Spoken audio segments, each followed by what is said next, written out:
Take that brooch off right now. Edward Whitmore clenched his teeth. Right now. I said take that brooch off before I call the police. Annie took a step back. The cleaning cart behind her bumped softly against the wall. One of her hands flew to her collar, gripping the small silver brooch pinned there. Her eyes darted from Edward's tense face to the phone in his hand, then down to the silver phoenix beneath her fingertips. "This brooch, sir?" she asked, her voice catching. "You mean this one?"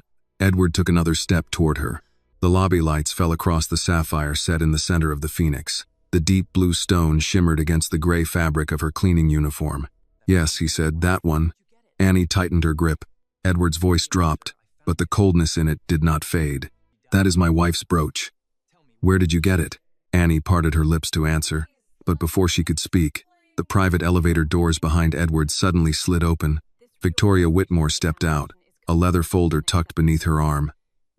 She had just come down from upstairs, where she had been reviewing documents for the family foundation. At first, she looked mildly irritated by the interruption. Then she saw Edward's face. After that, her gaze settled on Annie's collar. Victoria's eyes narrowed at once. "Edward," she said, hurrying toward them. "Is that Margaret's brooch?" Annie's fingers went rigid over the phoenix. Victoria did not wait for permission. She crossed the lobby in only a few quick steps and reached for Annie's collar. "Ma'am, please don't," Annie said, stumbling backward. Victoria yanked the brooch free. The fabric of Annie's uniform pulled tight, and Annie let out a small cry as the pin tore loose. Victoria held the brooch up beneath the light. The silver phoenix spread its delicate wings across her fingers. The sapphire set deep in its chest. She turned it over and carefully examined the back. Her lips pressed into a hard line. "It is hers," Victoria said. "There's an inscription on the back. To Margaret always rise." Annie looked from the brooch to Edward. Fear was written plainly across her face. "Please," she said. "I can explain." Victoria raised one hand without even looking at her. "No, don't start." "But I said no." Victoria's voice remained calm, but that calm only made it colder. "This is my sister-in-law's brooch, a custom-made piece. One of a kind. And now it appears on the collar of a cleaning woman who has worked in this building for what? 3 nights?" Annie swallowed hard. "I never meant to." Victoria turned to Edward. "She stole it.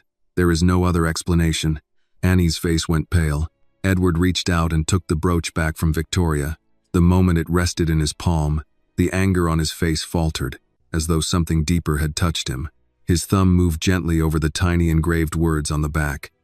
Margaret's name was there, small, silent, and permanent.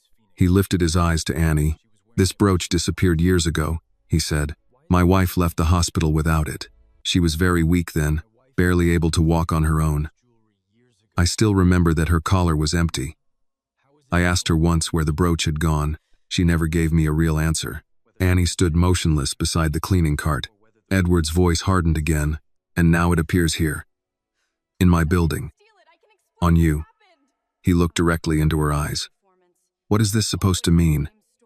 Did someone send you here? Is this some kind of message?" Annie blinked. "No, sir." "Then why are you wearing my wife's brooch?" "I can explain." Victoria let out a soft, bitter laugh. "You keep saying that." Annie looked at her, then back at Edward. "Mrs. Whitmore gave it to me." Victoria stared at Annie as though she had just insulted the dead. "Margaret Whitmore gave you this brooch?" "Yes, ma'am. My sister-in-law gave a custom sapphire brooch to a girl who cleaned hospital rooms." Annie's lips trembled. "At first, I didn't know who she was.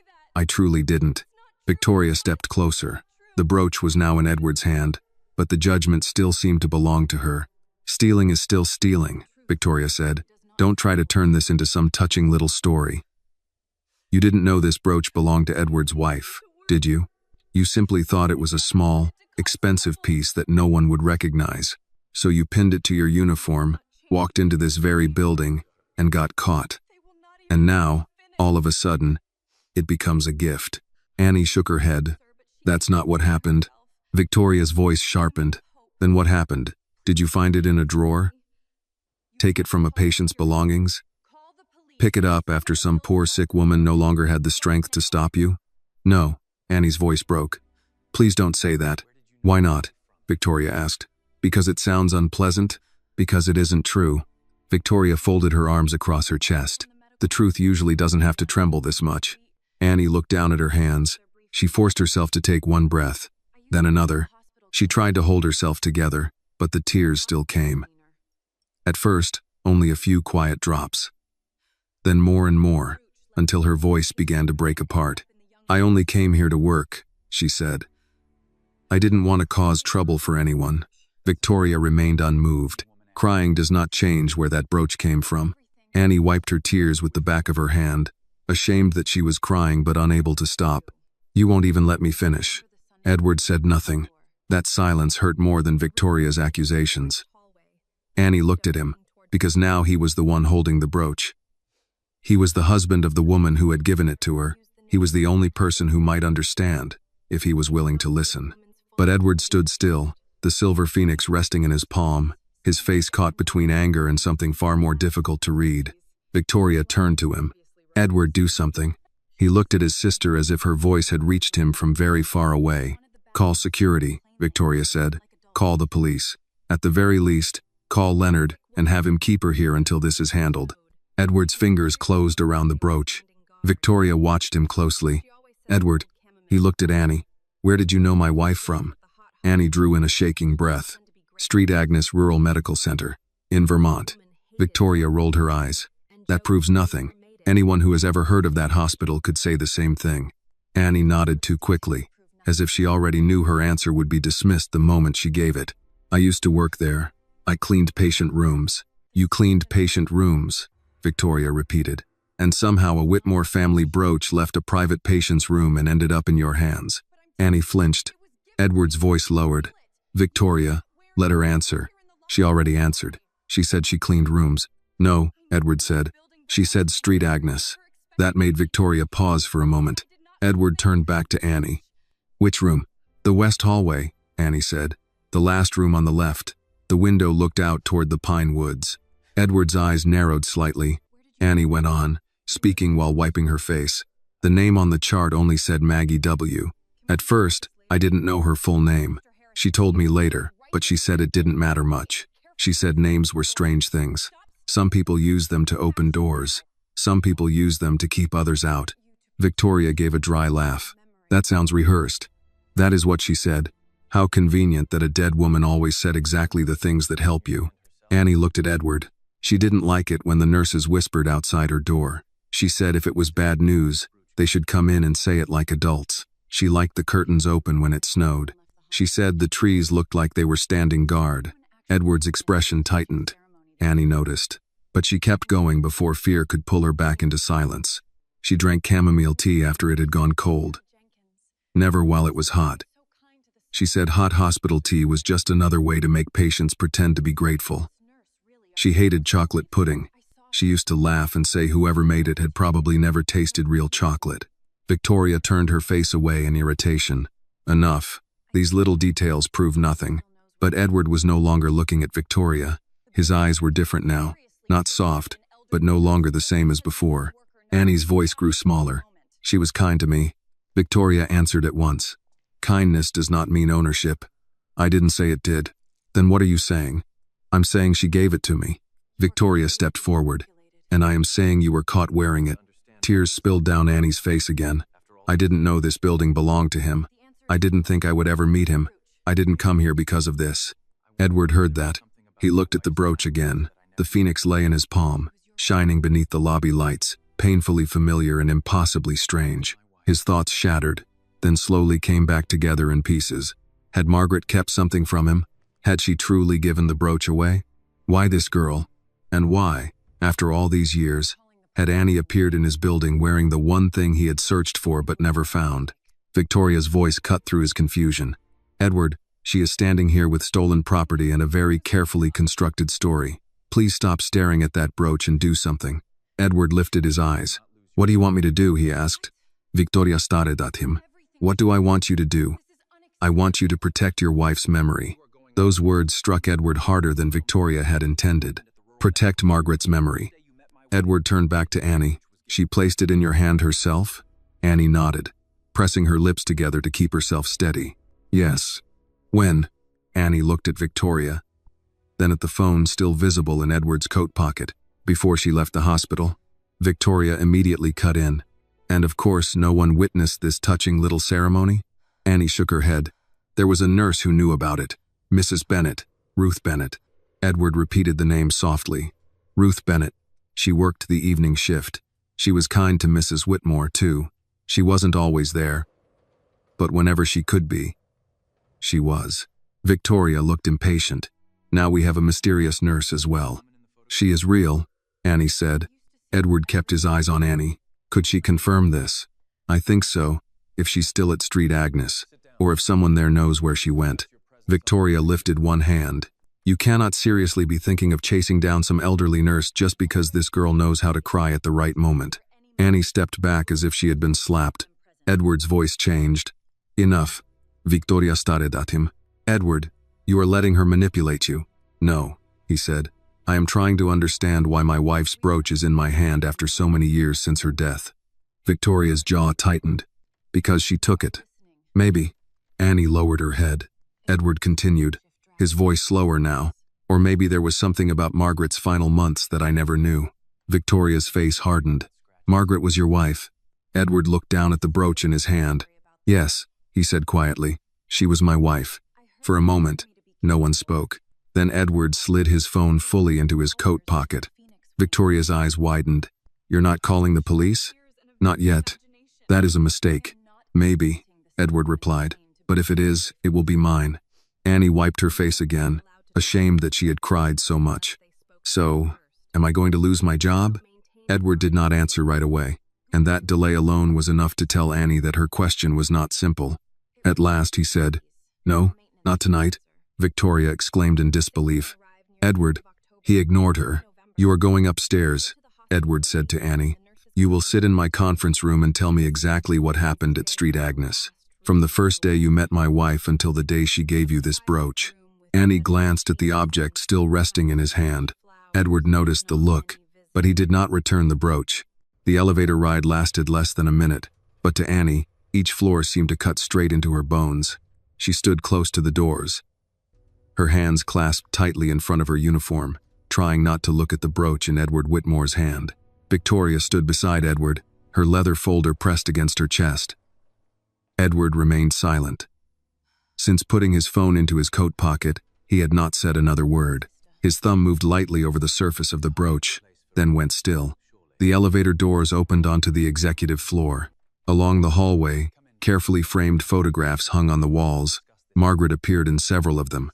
Annie recognized her immediately, even before her mind allowed her to think about it. Annie's steps slowed without her meaning them to. Edward noticed, You know that photograph? Annie turned her face away too quickly. I used to see her every day, sir, she said softly. Just not like this. Victoria let out a faint, dry laugh. How convenient. Edward did not answer. He opened the glass door leading into a conference room overlooking the harbor. Inside was a long table with enough seats for 20 people, its dark surface polished beneath the lights. Sit down, Edward said. Annie chose the chair closest to the door. Victoria remained standing. I don't think this should continue without security present. Edward placed the brooch on the table in front of him, out of Annie's reach. The sapphire caught the overhead light and cast a small blue reflection across the wood. We are not interrogating her like a criminal, he said. Victoria raised an eyebrow. Then what exactly are we doing? Listening. How generous of you. No, Edward said. Necessary. Annie looked at the brooch. You shouldn't leave it on the table like that. Edward followed her gaze. Why? It could scratch if you drag it across the surface. Victoria stared at her. You're worried about scratches? Annie's cheeks flushed. Mrs. Whitmore used to worry about them. Edward looked at her. How do you know that? Annie swallowed. She used to take it off before treatment. Not every time. Only when she thought a nurse might drop it into the blanket. She would wrap the brooch in tissue paper and put it in the drawer beside her bed. Once, I pulled the drawer open too hard while cleaning, and she said, Careful, Annie. Edward argued with a jeweler for 3 hours over those wings. Edward slowly sat down. Victoria's face tightened. That story proves nothing. It proves she knows something she couldn't have read from a medical chart, Edward said. No, Victoria replied. It proves she has sharp ears and a vivid imagination. Annie looked at Victoria, tears still clinging to her cheeks. Ma'am, I know you don't believe me. I understood that from the first moment you looked at my shoes. But I am not inventing your sister-in-law's pain just to build a story for myself. Victoria opened her mouth to respond, but Edward raised one hand. Victoria. The warning was very quiet. Victoria closed her mouth, though her posture remained stiff as stone. Edward turned back to Annie. Start at the beginning. Annie rubbed her palms against the legs of her uniform pants. I started working there after my aunt got sick, she said. I needed a job. Street Agnes wasn't a fancy hospital, but they hired quickly if someone was willing to work nights and weekends. I cleaned patient rooms, bathrooms, hallways, whatever they assigned me to do. I wasn't allowed to talk much with the patients unless they spoke to me first. Who hired you? Victoria asked. Annie glanced at Edward. He said, answer if you remember. Mr. Dale Pritchard. He was in charge of maintenance. He didn't like me much, but he liked that I was always on time. Victoria wrote something along the edge of the meeting agenda in her folder. How convenient. Another name. Edward ignored the remark. When did you first meet Margaret? Annie looked toward the window. Outside, snow had begun to gather along the glass ledge, forming a thin white line. She arrived at the end of October. Maybe the beginning of November. I remember because the road to the hospital was icy that day, and one of the nurses kept complaining about her tires. Mrs. Whitmore was in the last room on the west hallway. A private room, better sheets than the other rooms, fresh flowers sometimes, but not many visitors. Edward's jaw tightened. Who visited her? Annie hesitated. Doctors, nurses. Sometimes a man in a suit stood outside the door and spoke with the head nurse. Was it me? Annie looked at him. No, sir. Victoria glanced sharply at Edward, then looked away. Annie continued. There was a blonde woman who used to come. She dressed very elegantly. She wore perfume, and the scent would stay in the hallway after she left. Victoria's face stiffened. Annie looked at her, slowly realizing. It was you. Victoria gave a strained smile. I visited my sister-in-law. That is not a crime. I didn't say it was. What else do you remember besides that? Annie lowered her head. You brought white orchids. Victoria lifted her chin. Margaret liked orchids. Annie shook her head before she could stop herself. No, ma'am. She said they looked expensive and lonely. Edward looked at Victoria. Victoria's face flushed. Margaret had a dry sense of humor. She cried after you left, Annie said. Victoria froze. Edward leaned back as if Annie's words had placed a hand against his chest and pushed gently. Why? Annie pressed her lips together. I don't know everything, she said. I was only cleaning the bathroom. You were standing in the hallway with one of the nurses. You said Mrs. Whitmore should be grateful the family was keeping everything private. You said the foundation couldn't survive bad press, and that people had started asking why Mr. Whitmore's wife had been quietly sent to Vermont. Victoria's voice turned sharp. That is not what I said. Annie looked at her. Maybe not word for word. Then don't pretend you're quoting me. Edward turned to Victoria. But you said something like that? Victoria's lips pressed tight. I was handling a delicate situation. Margaret understood that. Annie's voice was small, but steady. She didn't look like she understood. She looked tired. Edward rubbed a hand over his mouth. What happened when Margaret first spoke to you? Annie seemed relieved that the question had moved away from Victoria. She dropped a glass of water. The glass didn't break, but water spilled all over the floor. I ran in with towels. She kept apologizing. I told her she didn't have to apologize for being sick. She looked at me as if no one had ever said that to her before. Edward lowered his head. She asked my name. Annie continued. I told her my name was Annie. She said, "Thank you, Annie. A person should always know the name of someone who helps them." Edward stared down at the table. At last, Victoria sat down, not because she had softened, but because standing no longer helped her control the room. And then?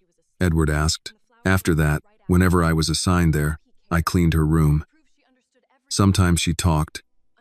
Sometimes she didn't. There were days when she was in too much pain. I learned not to ask too many questions. I just did small things.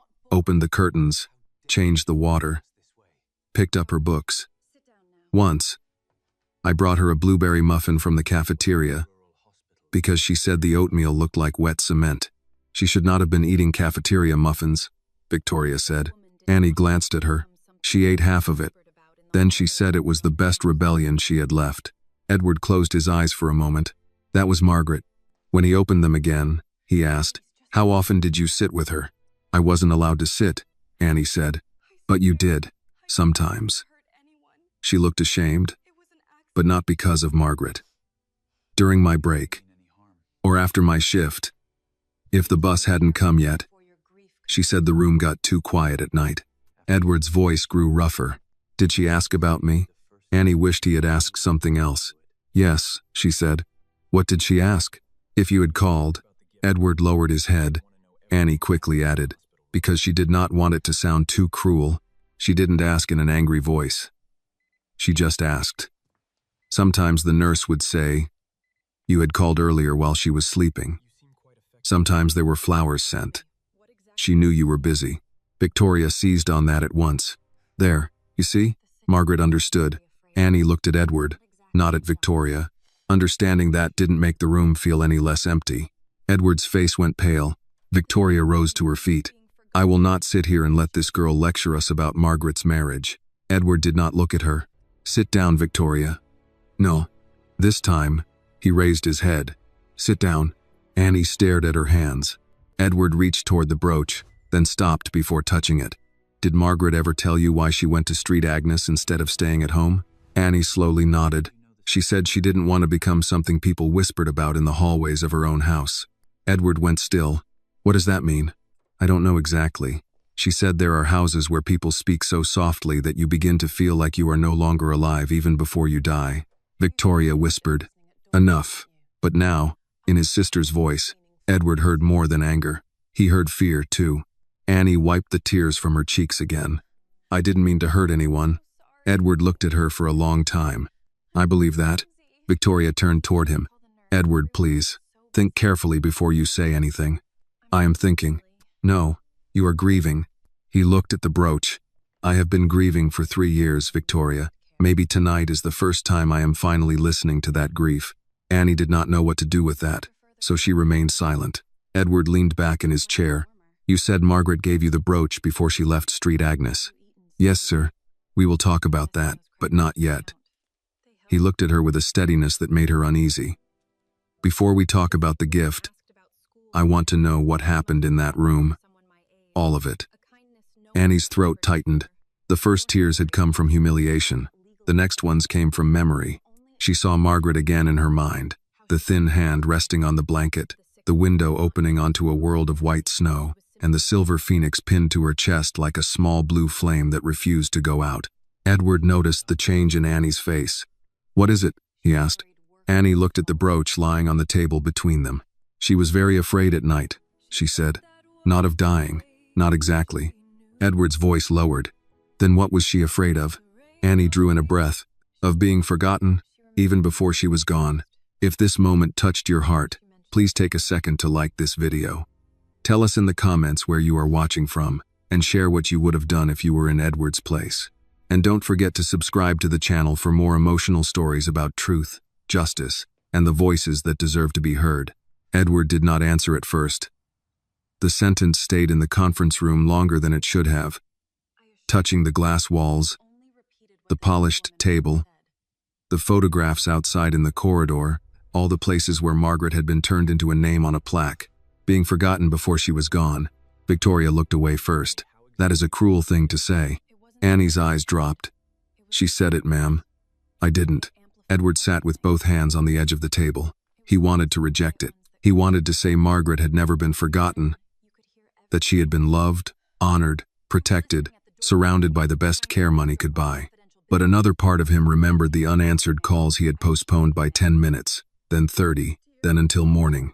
He remembered asking assistants to send flowers because he was between flights. He remembered telling himself she was sleeping when, perhaps, she had simply stopped asking. "How did you know she was afraid at night?" he asked. Annie rubbed her thumb across the cut near her knuckle. "Because I heard her." "Hear her how?" "Crying, sometimes praying, sometimes just breathing like she was trying not to make noise." Annie paused. The hospital got quiet after 10, not peaceful quiet, more like everybody was holding their breath. If you worked nights, you could hear things people thought walls would hide. Victoria folded her arms again. And you made a habit of listening at doors? No, Annie said. I made a habit of cleaning floors. Her room was one of them. Edward glanced at Victoria, and for once she did not respond quickly. Annie continued, choosing each word. The first time I stayed with her, it was because she spilled tea. Her hands were shaking. She kept saying she was sorry, and I told her it was only tea. She looked embarrassed. Not angry. Embarrassed, like being sick, was bad manners. Edward closed his eyes for a moment. Margaret had hated needing help. She would apologize to a chair if she bumped into it. He had loved that about her once, then failed to understand how deeply it would hurt her to become dependent on strangers. She asked me not to call the nurse, Annie said. She said they were busy. I told her that was what the button was for. She said she knew, but she was tired of needing things. The room went still again. Victoria shifted in her chair. Margaret had private nurses. Not always in the room. They were assigned to her.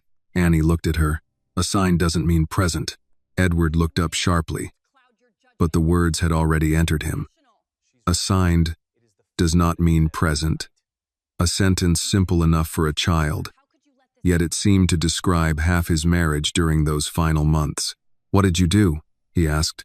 I cleaned up the tea. Changed the blanket because it got wet. Then I asked if she wanted the curtains closed. She said no.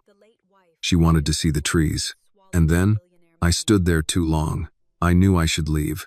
Mr. Pritchard didn't like staff talking with patients unless they had to, but she asked if I had eaten dinner. Annie gave a small, tired smile at the memory. I said yes. She said vending machine crackers didn't count. I don't know how she knew. Margaret always knew, Edward said before he could stop himself. Annie looked at him, surprised by the softness in his voice. Victoria noticed it too. Edward. He ignored her. Go on. She asked about school. I told her I wasn't in school then. I was working. She didn't look at me like I had done something wrong. Most people did. She just said, that must be heavy for someone your age. Annie pressed her lips together. No one had ever said it like that. Edward leaned back, his face tight. What did you tell her? That heavy was normal. Victoria's expression shifted, almost uncomfortable, but she recovered quickly.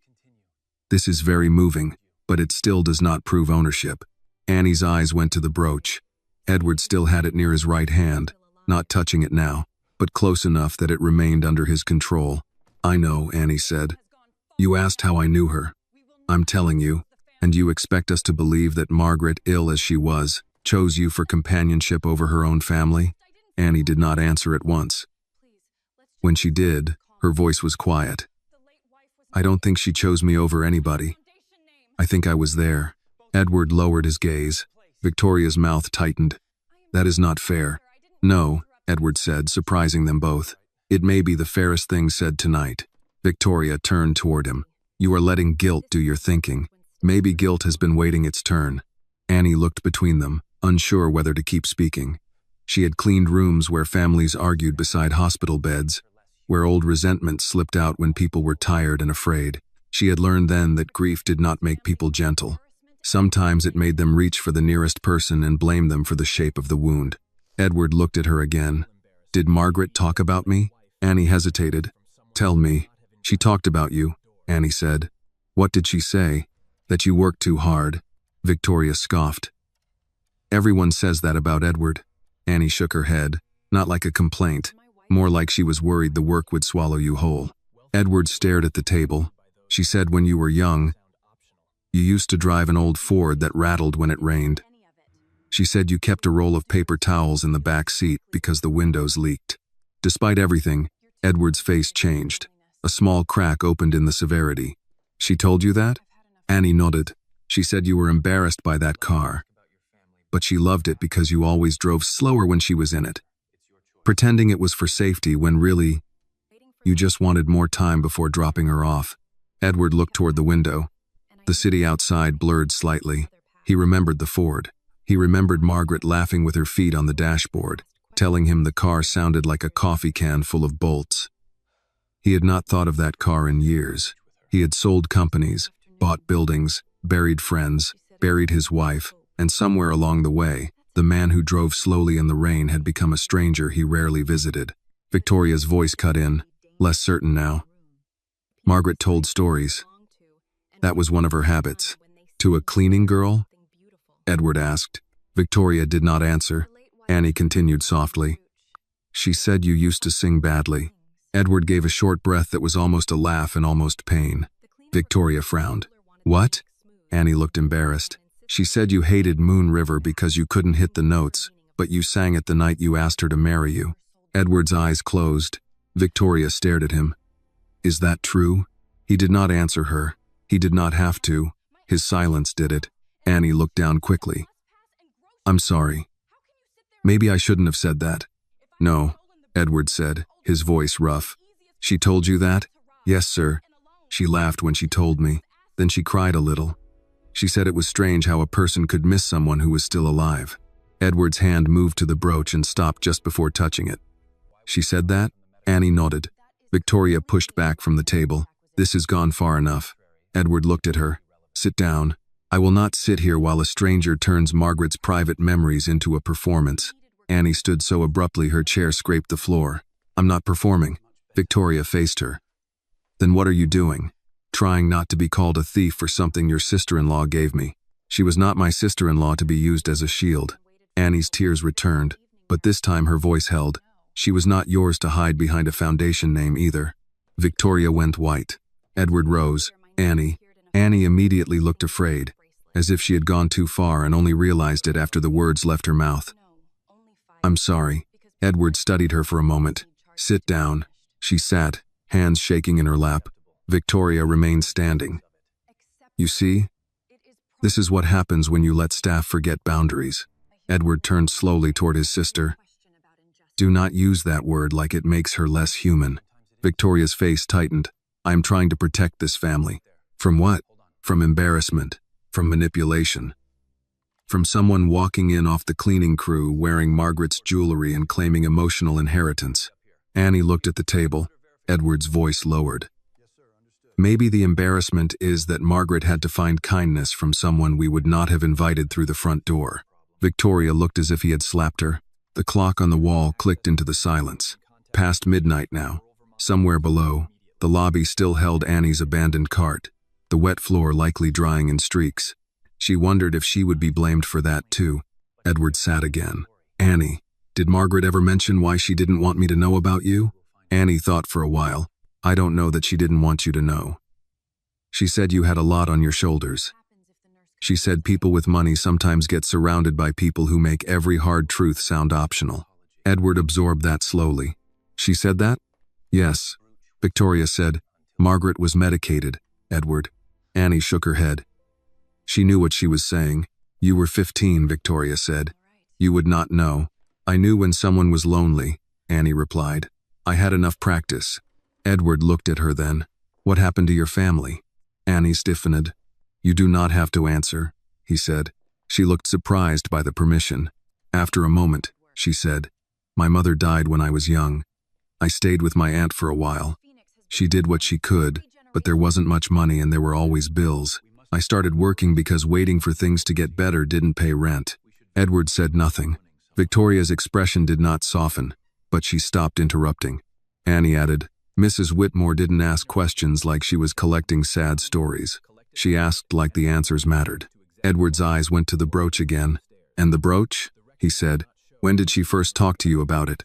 Annie breathed in, then out. A week after I met her. Maybe 2. She was wearing it on a blue robe. I told her it was pretty. She smiled and said, pretty things can be dangerous in the wrong room. I didn't understand. What did she mean? I think she meant people decide things about you when you wear something beautiful. They think they know who gave it to you, who you belong to, what you must have done to get it. Victoria's eyes flicked briefly to Annie's collar, now bare. Annie noticed. I guess she was right. Edward took that quietly. She told me you designed it, Annie said. She said you were impossible about the wings. Despite himself, Edward looked at the phoenix. I was. She said the jeweler wanted it smooth, but you said no. A phoenix shouldn't look polished. It should look like it fought its way back. Edward's throat tightened. Annie looked at him. That's why I never sold it. Victoria laughed once, sharp and disbelieving. Sold it? Annie turned to her. Do you know how many times I could have used the money? After I lost the hospital job? When my aunt's heat got shut off. When I had to choose between a bus pass and groceries. She wiped her face again, angry now at the tears. If I had stolen it, Mrs. Whitmore would have been the easiest person in the world to rob, wouldn't she? Sick, alone, asleep half the time. But I didn't. I kept it because she asked me to. Edward looked at the brooch.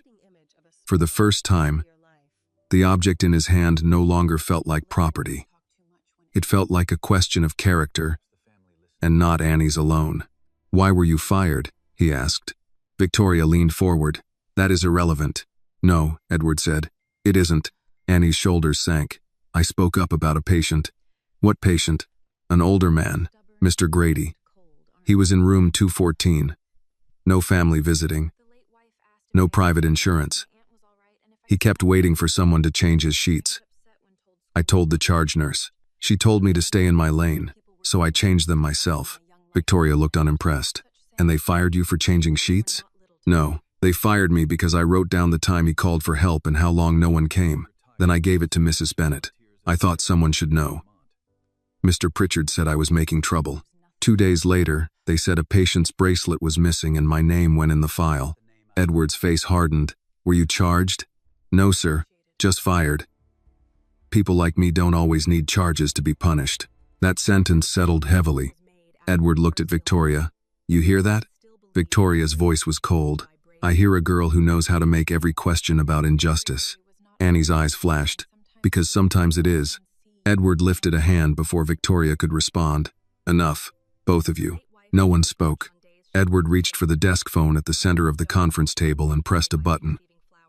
A sleepy male voice answered from the security office downstairs. "Leonard Hayes." "Leonard, it's Edward. I need you on the executive floor." "Yes, sir. Is there a problem?" Edward looked at Annie, then at Victoria, then at the brooch. "I don't know yet," he said. "Bring the visitor log access, and find me any contact information we have for Street Agnes Rural Medical Center in Vermont." Victoria leaned back, displeased. "You're involving security now?" Edward ended the call and looked at her. Not to arrest her, to verify. Annie's shoulders eased a fraction, but fear remained. Edward turned to her. "If Ruth Bennett exists, we will find her." "She exists," Annie said. "I hope so." Annie looked at the brooch in his hand. "And if she tells you I'm telling the truth?" Edward did not answer quickly. Annie waited. At last he said, "Then I will owe you more than an apology." Victoria looked away. Edward's eyes stayed on Annie. "But until then, the brooch stays with me." Edward's last sentence did not surprise Annie. It hurt anyway. She looked at the brooch resting near his hand, no longer on her collar, no longer warm from her body. It sat on the conference table like evidence, like a thing taken from a scene and waiting for someone important to decide what it meant. "All right," she said. Victoria watched her closely. "That is the first sensible thing you have said tonight." Annie did not answer. She had learned there were people who wanted any reply from her to become proof of disrespect. Silence was sometimes the only coat she had. A few minutes later, the conference room door opened and Leonard Hayes stepped in. He wore a dark security jacket over a white shirt, no tie, reading glasses tucked into the front pocket. He was a broad-shouldered man in his 60s with gray at his temples and the careful walk of someone whose knees remembered too many winters. His eyes went first to Edward, then Victoria, then Annie, who sat rigidly near the door with tear marks still drying on her face. "Mr. Whitmore," Leonard said. "Miss Whitmore." Then, to Annie, with the same level of courtesy, "Miss Carter." Annie looked up, startled by the simple respect in his voice. "Sir." Victoria gave a small sigh. "Leonard, we have a stolen family item and a very elaborate explanation." Leonard glanced at the table. He saw the brooch and, to his credit, did not reach for it. "That the piece?" Edward nodded. "Margaret's phoenix." Leonard's expression shifted slightly. He had worked in the building long enough to know what that name carried. "I understand." "No," Victoria said. "You don't. This young woman was found wearing it on her uniform." Leonard looked at Annie again, not accusing, only measuring. "And she says?" "She says my wife gave it to her," Edward said. Leonard let that settle for a moment. "Then I suppose we should find out whether that could be true." Victoria's mouth tightened. "I had hoped someone in this building still believed in procedure." "That is procedure," Leonard said. Verify before we ruin someone. Annie looked down quickly, but not before Edward saw her eyes fill again. Victoria turned away in irritation. Leonard placed a tablet on the table. I pulled Miss Carter's entry file from Beacon Facility Services. Temporary night maintenance. Started Monday. Background check cleared for building access. No criminal record listed. Victoria said, temporary files are often incomplete. Leonard did not argue. They can be. I also checked tonight's cameras. She entered through the service entrance at 8:41 p.m., signed in, picked up her assigned cart, and has been on floors 6, 8, and the lobby since then. No access to executive offices before Mr. Whitmore brought her upstairs. That does not explain how she got the brooch, Victoria said. No, ma'am. It explains she didn't take it from here tonight. Edward absorbed that. A small part of the accusation shifted, though it did not disappear. Leonard turned to Annie. Miss Carter, you mentioned Street Agnes. Annie nodded. Do you remember the year you worked there? Yes, 3 years ago. I was there through the fall and part of winter. Under your same name? Yes, sir. Annie Carter. Leonard tapped the tablet. Street Agnes still has a public number. Medical records won't talk to us at midnight, and they shouldn't without authorization, but employment verification might leave a trail. Mrs. Bennett, you said? Ruth Bennett, Annie said. Evening shift nurse. She had short gray hair then, wore a little gold cross. She kept peppermints in her pocket because she said hospital coffee made everybody mean. Leonard's eyes softened for half a second. That is the kind of detail people remember when they knew someone. Victoria said, or when they are skilled at making a story sound lived in. Edward looked at his sister. You have made your position clear. I have made the obvious clear. Leonard remained standing. Mr. Whitmore, do you want me to call Street Agnes now? Edward checked the clock on the wall. Nearly 1 in the morning. Try the main desk. If anyone answers, leave my direct number and ask for employment verification and any contact for Ruth Bennett. Be discreet. Yes, sir. Before Leonard could leave, Annie spoke. Please don't get Mrs. Bennett in trouble. The room turned toward her. Annie's hands tightened in her lap. She was good. If she knew Mrs. Whitmore gave me the brooch and didn't report it, I don't want her punished. Victoria stared at her. You are in no position to negotiate protection for an accomplice. She wasn't an accomplice. To what? Your theft? Edward's voice cut in. Victoria. This time the warning had less patience in it. Leonard looked at Annie. No one is trying to punish Mrs. Bennett tonight. We are trying to find the truth. Annie nodded, but she did not look convinced. Leonard stepped out to make the call. The room quieted again, but it was a different quiet now. The first one had been accusation. This one had a crack in it. Edward looked at Annie. You said Margaret was afraid of being forgotten before she was gone. Annie's gaze went to the window. Yes. Did she say that often? Not in those words. Only once. But I could feel it. Victoria's shoulders stiffened. Feelings are not facts. No, Annie said softly. But people die inside them anyway. Edward looked at her. And for a moment the boardroom, the money, the authority all seemed useless. Annie had spoken the sentence as if it came from somewhere older than her years. He leaned forward. Tell me about the nights. Annie hesitated. You want to know that? Yes, even if it hurts. Edward looked at the brooch. Especially then, Annie folded her hands tighter. She didn't complain much. That was part of the problem. Some patients made noise when they needed help. Mrs. Whitmore didn't. She would wait. If the pain got bad, she pressed her lips together and looked at the ceiling. Sometimes I'd come in and see the call button near her hand, but she hadn't pushed it. Why? She said she didn't want to become a burden. Edward's face tightened. Annie continued. I told her once that sick people weren't burdens. She smiled and said, tell that to the healthy. They are the ones who get tired first. Victoria looked down at the table.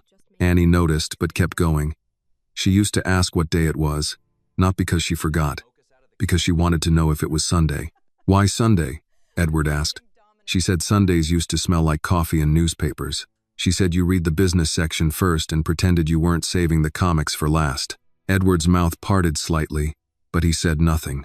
She said sometimes you two made pancakes late because neither of you wanted lunch. She said you burned the first one every time. A memory passed over Edward's face so quickly Annie almost missed it. The kitchen in their old house. Margaret laughing at a blackened pancake. Edward holding a spatula. Like an argument he intended to win. A smaller life, before wealth turned every meal into catering and every Sunday into a meeting postponed from Friday. Victoria's voice came quieter than before. Margaret talked too much when she was ill. Edward turned to her. Or maybe we listened too little. Victoria looked away. Annie felt the room shift again, and it frightened her. Sympathy from powerful people could vanish as quickly as anger. She did not trust it yet. Edward asked, "Did she know you were struggling?" Annie gave a small shrug. She guessed. "How?" "I fell asleep once in the chair by her window. Just for a few minutes. I had worked a double shift and missed the last bus, so I stayed until morning. She didn't wake me. When I opened my eyes, she had put her blanket over my shoulders." Edward looked at her. "She gave you her blanket?" Annie nodded. "She was cold too. I told her she shouldn't have. She said, 'Then we'll both be stubborn and cold together.'" Edward looked down. Annie tried to smile, but it failed. "That was Miss Whitmore. She could make you feel ashamed and cared for at the same time." For the first time that night, Edward let out a faint breath that was almost recognition. "Yes." Victoria's hands tightened around her folder. Annie continued. After that, she asked more questions. If I had eaten. If my aunt was all right. If I still had my school books. I told her school was probably finished for me. She got upset. Upset how? Quiet upset. Her eyes changed. She said, "People are always so ready to decide when a young life is finished." Edward stared at the brooch again. "She said I should go back one day," Annie said. "I told her one day was expensive. She said one day always is." Victoria muttered. Margaret and her little sayings. Annie looked at her. "They were not little to me." Victoria did not answer. The conference room door opened, and Leonard returned. He held a yellow legal pad in one hand. "I reached the overnight switchboard at Street Agnes. They still operate 24 hours, though not many departments are staffed at this hour. The woman at the desk would not give me records, but she confirmed Ruth Bennett retired 2 years ago." Annie lifted her head. Leonard went on. "She could not give me a phone number, but she said, 'Mrs. Bennett volunteers sometimes at a parish clinic in Brattleboro. I have the clinic name. They open at 8. Edward nodded. "Good." Victoria crossed her arms. "So, the nurse exists. That still does not prove this story." "No," Leonard said. "But it proves Miss Carter did not invent the name out of thin air." Victoria gave him a hard look. "Be careful, Leonard." He met her gaze calmly. "I am being careful, with everyone." Edward looked at Leonard. "Stay." "Yes, sir." Leonard took a seat near the door, not too close to Annie, but close enough that his presence changed the room. Annie breathed easier with him there, Edward noticed. "Annie," Edward said, "when Margaret talked about the brooch, what did she say?" Annie looked at the phoenix on the table. "She said you made it for her after she got sick the first time. She said she had been scared then too, but back then she still believed fear could be beaten by being brave enough. And later?" Annie took a moment. "Later she said bravery was not always rising. Sometimes it was letting somebody see you couldn't." Edward closed his eyes briefly. "She wore it on the days she wanted to feel like herself," Annie said. "Not Mrs. Whitmore from the donations wall. Not the wife people sent flowers to. Herself. Maggie," she said, though I never got used to calling her that. Victoria's face grew tight again at the name, but she stayed silent. "One afternoon," Annie continued, "I came in and she was holding the brooch instead of wearing it. She asked if I thought a thing could belong to 2 people at once." Edward looked up. "What did you say?" "I said I didn't have many things so I wouldn't know." Leonard lowered his eyes. "She said some things start as gifts and end as promises," Annie said. "I didn't know what she meant then." Edward's voice was low. "Do you know now?" Annie looked at him. "I think she was saying goodbye to it before she gave it to me." The words settled over Edward with a weight he could not move. Margaret had known. Perhaps not the exact day or hour, but she had known she was leaving pieces of herself behind. He had missed that. He had missed so much. Victoria stood suddenly. "I need air." Edward did not stop her. She walked to the window and looked out at Boston. For once, she said nothing. Edward turned back to Annie. "You said she gave it to you before she left Street Agnes." "Yes." "What day?" "The morning they discharged her. There was snow on the ground, but not falling. She was wearing a cream coat. A nurse had packed her things. She asked me to close the door. Edward's hand tightened under the table. Annie's eyes stayed on the brooch. She was shaking, but not from cold. She took it off her coat and put it in my hand. I tried to give it back. I knew it was expensive. I told her I couldn't take something like that. What did she say? Annie's throat moved. She said, "Annie, the world has taken enough from you without asking. Let someone give you something for once." Leonard looked away. Edward's face hardened. Not in anger at Annie now, but at something inside himself. Annie continued.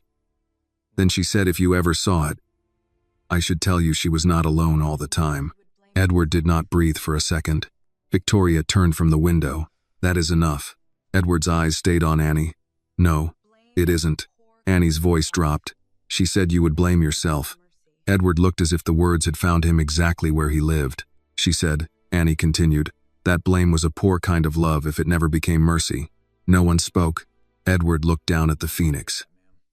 For years he had built rooms in Margaret's name, written checks in her memory, stood at podiums and spoken about courage. But this girl, who had mopped floors outside her hospital room, had carried the sentence Margaret meant for him. Leonard's voice came gently from near the door. Mr. Whitmore? Edward did not look up. Yes. Do you want me to secure the room for the night? No one in or out unless you say. Edward lifted his eyes to Annie. She looked exhausted now, emptied by the telling. No, he said. Miss Carter needs water and something to eat. Annie shook her head. I'm fine. You are not. Victoria made a low sound. Edward. He ignored her. Leonard. Ask the kitchen if there's anything left from the evening service. Soup. Sandwich. Anything. Yes, sir. Annie looked embarrassed. Please don't. Edward's voice softened. Not much, but enough to be heard. My wife would not forgive me if I made you tell that story hungry. Annie looked at him then, and for the first time all night, her fear loosened by a single thread. Edward still did not return the brooch. It remained on the table, between guilt and truth, waiting for morning. Leonard returned 10 minutes later with a paper tray from the executive kitchen, a bowl of chicken noodle soup covered in plastic wrap, half a turkey sandwich, a banana, and a bottle of water. It was not a meal meant for ceremony. It looked like something saved from a late board meeting, the kind of food assistants ordered when men in suits forgot dinner existed. Still, when he placed it near Annie, she stared at it as if accepting would cost her pride. I'm not hungry, she said. Leonard did not push the tray closer. Then let it sit there and keep you company. Annie almost smiled, but the expression broke before it became one. Edward watched from across the table. The brooch remained between them. Silver wings folded in the light. Every few moments, Annie's eyes went to it. She tried not to make it obvious, but Edward noticed. He had been trained to notice weakness in negotiations. Tonight he hated that instinct. This was not weakness. This was a young woman watching the only thing Margaret had left her sit under another person's authority. Victoria had moved to the far end of the room, standing near the window with her arms crossed. Boston lay beneath her in black glass and winter headlights. She had not apologized. Edward did not expect her to. Apologies, in Victoria's world, were for people who admitted disorder. She preferred explanations that made cruelty sound like responsibility. Edward opened the bottle of water and set it near Annie. Drink. Annie looked at him. That was not an order, he said. It sounded like one. For the first time that night, Leonard gave a low cough that might have been hiding a laugh. Edward accepted the correction. Please. Annie took the bottle and drank a little. Her hands shook less now, but her shoulders stayed guarded. Edward leaned back. When Margaret came home from Street Agnes, she was different. Victoria turned from the window. She was dying, Edward. Of course she was different. I know that. His voice stayed even. I mean different in ways I did not understand. She was quieter. Not only tired, quiet. As if she had spent those months somewhere I had not been allowed to enter. Annie looked at the table. Maybe she wanted you to enter. Edward absorbed that without defending himself. Maybe. Victoria walked back toward them. This is becoming sentimental speculation. Leonard glanced at her. Sometimes people call it testimony, ma'am. Victoria looked at him sharply. You are security, Leonard, not counsel. No, ma'am. But I did spend 30 years in police work. People tell the truth in pieces more often than in speeches. Edward's eyes moved to Annie. Then let her give us the pieces. Annie turned the soup bowl slightly but did not open it. Mrs. Whitmore didn't talk about dying much. Not directly. She talked around it. She'd ask what I thought happened to all the things people forgot to say. I told her maybe they just stayed in the room. Edward's hand moved toward the brooch, then stopped again. What did she say? She said, "Then some rooms must be crowded." Victoria looked down. Annie continued. One night, there was a storm. The power flickered, and the backup lights came on. The nurses were busy because a man in the cardiac wing had a bad spell. Mrs. Whitmore's machine started beeping. Not a dangerous beep, I don't think, but she got scared. I was mopping outside her door. I went in. "Were you allowed to?" Victoria asked. "No. At least you admit that." Annie looked at her. "I admit I heard somebody scared and opened a door." Leonard's face remained still, but his eyes warmed. Edward asked, "What happened?" She grabbed my wrist. "Not hard. Just enough to know someone was there." She said, "Don't leave until the lights settle." So I stayed. For how long? Maybe 20 minutes, maybe more. I don't know. I was scared Mr. Pritchard would catch me, but she kept holding my sleeve. Edward stared at her wrist as if he could see Margaret's hand there. "She talked during the storm," Annie said. "Not all of it made sense. Pain medicine made her drift. But she knew who I was. She asked if I believed people could be forgiven for being absent. The question seemed to enter Edward's body before he understood it. "What did you tell her?" Annie's voice softened. I said I didn't know. I was still mad at a lot of people who had been absent. Edward nodded once, barely. She said absence gets complicated when love is involved. Then she said, "Edward thinks providing is the same as staying. He learned that from men who never knew how to sit still." Victoria's face tightened. Margaret had no right to discuss Edward with an employee. Edward turned to her.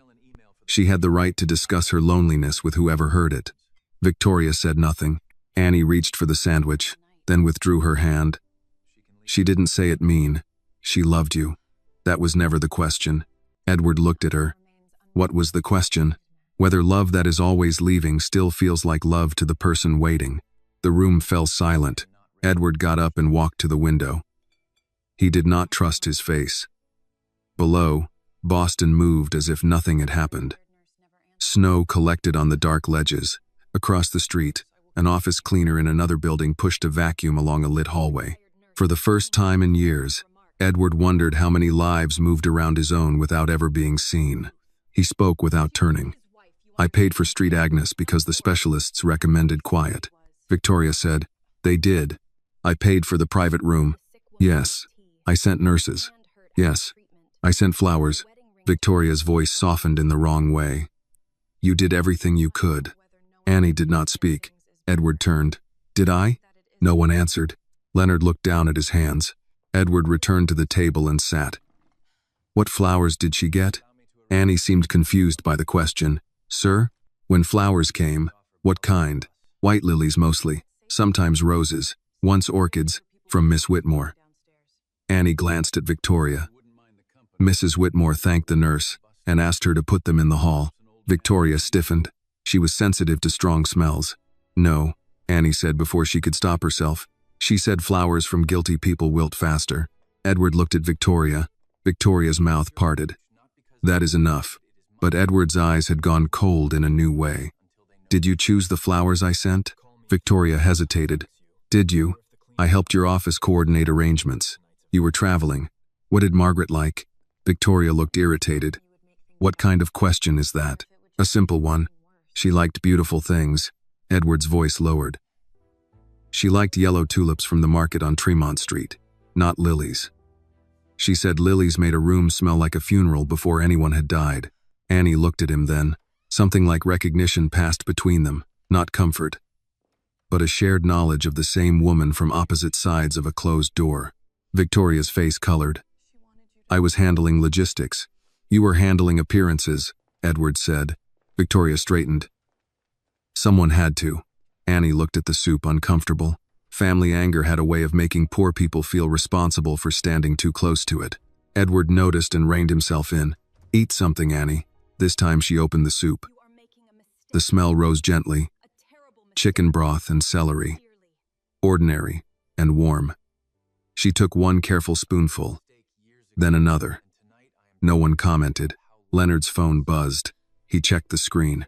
I left a message with the parish clinic voicemail. Also sent an email from security requesting contact with Mrs. Bennett as soon as they open.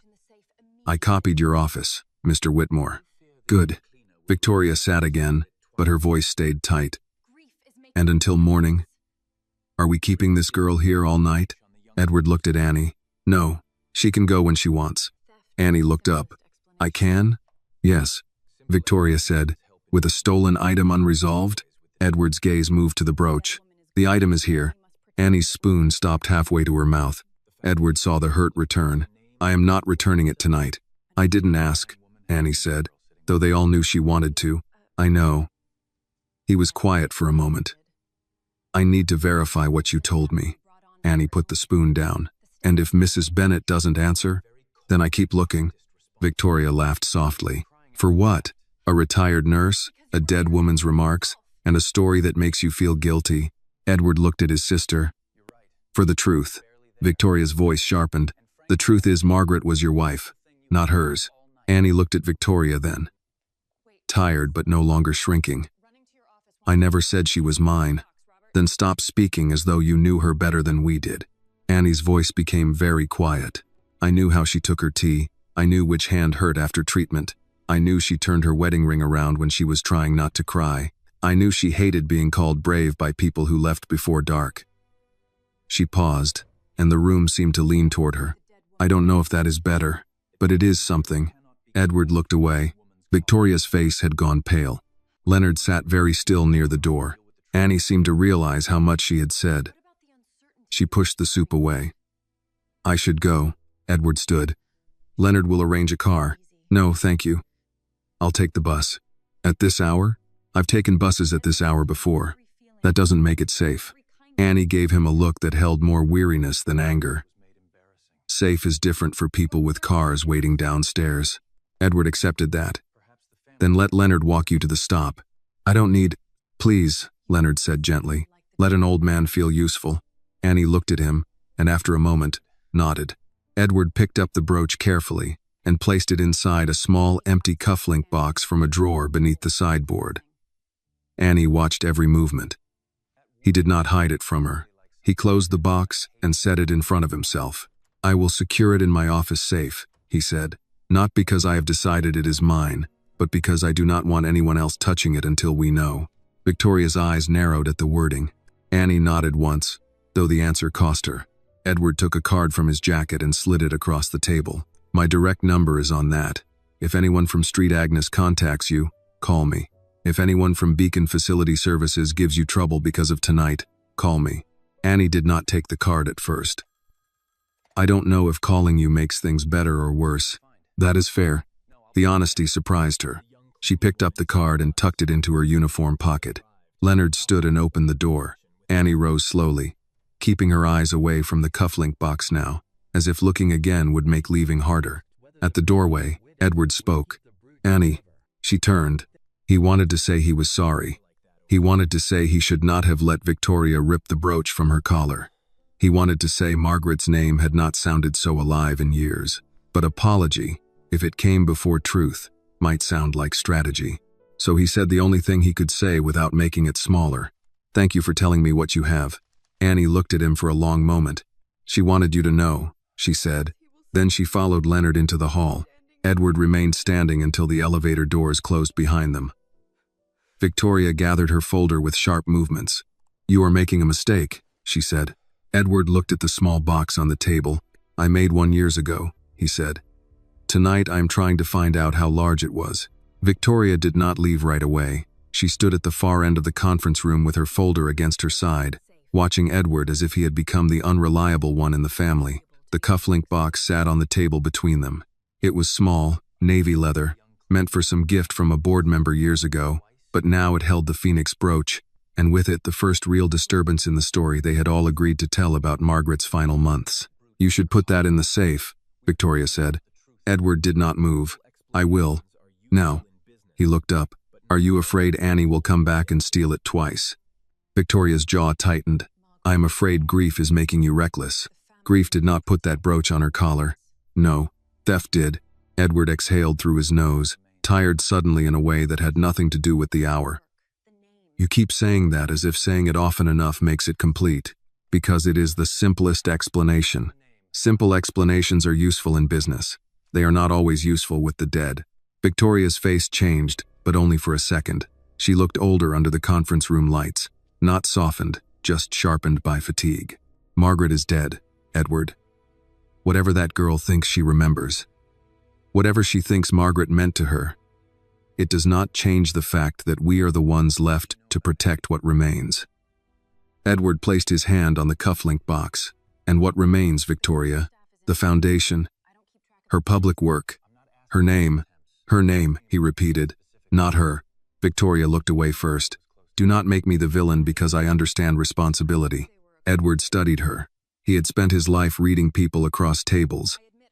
Bankers, senators, rivals who smiled while hiding knives. Victoria was harder because she was family. He knew her habits, her pride. The way she could turn fear into etiquette and cruelty into order. She had managed funerals, donors, letters, calendars, condolences. She had done it all efficiently, which had once felt like a mercy. Now he wondered what efficiency had buried. Did you know about Annie? He asked. Victoria's eyes returned to him. Know what? That Margaret had a cleaning girl sitting with her. Victoria gave a small laugh without humor. Edward. Margaret was in a hospital. There were nurses, aides, cleaners, orderlies. Of course, people came in and out. That is not what I asked. I knew she occasionally spoke to staff. Margaret spoke to everyone. It was one of her habits. Did you know she was close to Annie? Victoria hesitated too long. Edward saw it. You did. I knew Margaret had become sentimental. Illness does that. That is a cold answer. It is an honest one. No, Edward said. It is a practiced one. Victoria closed her folder. I am going home. Not yet. Her eyes narrowed. Excuse me? You were at Street Agnes. Annie remembered the orchids. Victoria looked toward the dark window. I visited once or twice. She said Margaret cried after you left. That girl should be careful what she repeats. Why did Margaret cry? Victoria's composure stiffened around her. How would I know? She was sick. She cried easily. Edward stood. That was not Margaret. You were barely there. Do not lecture me on what Margaret was. The words struck, and she seemed to know it by the way her mouth closed immediately afterward. Edward did not raise his voice. You're right. I was barely there. Victoria looked uncomfortable now. Edward. No, say it. It is the first useful thing you have said tonight. She turned back to him, irritation returning because regret had always made her defensive. You want confession? Fine. You were away too much. The company was in crisis. Margaret did not want cameras, donors, gossip, or pity. I handled what I could. By keeping me away, by keeping the situation controlled. The situation was my wife. She was my family too. She never felt that from you. Victoria's face flushed. You have no idea what she felt. I am beginning to. The silence that followed was thin and sharp. Edward picked up the cufflink box and walked to his private office. Victoria followed him, not invited but unwilling to let the conversation leave her supervision. His office looked out over the harbor, its shelves lined with awards, framed letters, and photographs arranged by an assistant with better taste than sentiment. On the credenza was a silver-framed picture of Margaret at a summer charity luncheon, the phoenix brooch pinned to her pale blue jacket. Edward had seen the photograph 1,000 times. Tonight it seemed to accuse him quietly. He opened the wall safe behind a panel of dark wood. Inside were contracts, a few personal documents. Margaret's wedding ring in a velvet case he had not touched in months, and now the cufflink box. He placed it carefully beside the ring but did not close the safe. Victoria watched. You see? Even you know it belongs with Margaret's things. Edward kept his hand on the open safe door. I know it belongs where it will not be grabbed off a young woman's collar again. Victoria's mouth tightened. You are determined to humiliate me. You did that yourself. She was wearing stolen property. She was wearing something Margaret may have given her. May have, Victoria said. That is the word you keep stepping around. Edward closed the safe. Tomorrow we find Ruth Bennett. And if Ruth Bennett says the girl lied, then I will deal with that. And if she says Margaret gave it to her? Edward looked at the photograph on the credenza. Then I will deal with that too. Victoria picked up the photograph and studied it. Margaret smiled out from behind the glass, alive in a way that made both of them quieter for a moment. She did not make it easy, Victoria said. Edward turned. Margaret? She never understood what it meant to be part of a family like this. Every feeling had to become a principle. Every kindness had to become a stand. She made ordinary things heavy. Edward took the frame from Victoria's hand and set it back down. No, we made ordinary kindness feel embarrassing. Victoria looked at him as if he had betrayed his own name. You are letting that girl turn you against your family. Edward's answer came without force, which made it harder to dismiss. Maybe my family turned away first. Victoria said nothing for a long moment. Then she said, You will regret letting her into this. She was already in it. She is staff. She is a person who knew my wife.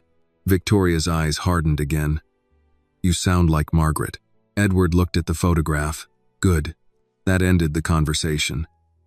Victoria gathered herself the way she always did, smoothing her coat, lifting her chin, turning emotion into posture. I will be here at 9. Do not speak to anyone outside the family before we know what we are facing. Edward almost laughed. That is exactly the kind of sentence Margaret hated. She hated many necessary things. No, she hated cowardice dressed as necessity. Victoria left without answering. When the door closed, the office felt larger than before. Edward stood alone with the city beyond the glass and Margaret's face in the frame. He should have gone home. He should have slept. Or tried to. Instead, he sat at his desk and opened his laptop. His hands moved through old calendars, archived emails, travel records from 3 years earlier. London, Zurich, Dallas, Singapore, board calls, investor dinners, strategy retreats. Each entry had seemed urgent at the time. Now they looked obscene in their neatness. He found the week Margaret had been discharged from Street Agnes. His calendar showed a 7 a.m. call with Zurich, a noon meeting with council, a dinner with investors, and one blocked hour labeled M home. 1 hour for the woman who had returned from months of illness. Edward leaned back and covered his eyes. The office phone rang. He looked at it, annoyed at the hour, then saw the call came from the main security desk. He picked up. Yes. Leonard's voice came through low and steady. Mr. Whitmore, Miss Carter is on the bus. I waited until it arrived. Thank you. She asked me not to trouble you. Edward glanced at the safe. Did she say anything else? A pause. She asked whether you were going to keep the brooch forever. Edward closed his eyes. What did you tell her? I told her I didn't know. That was honest.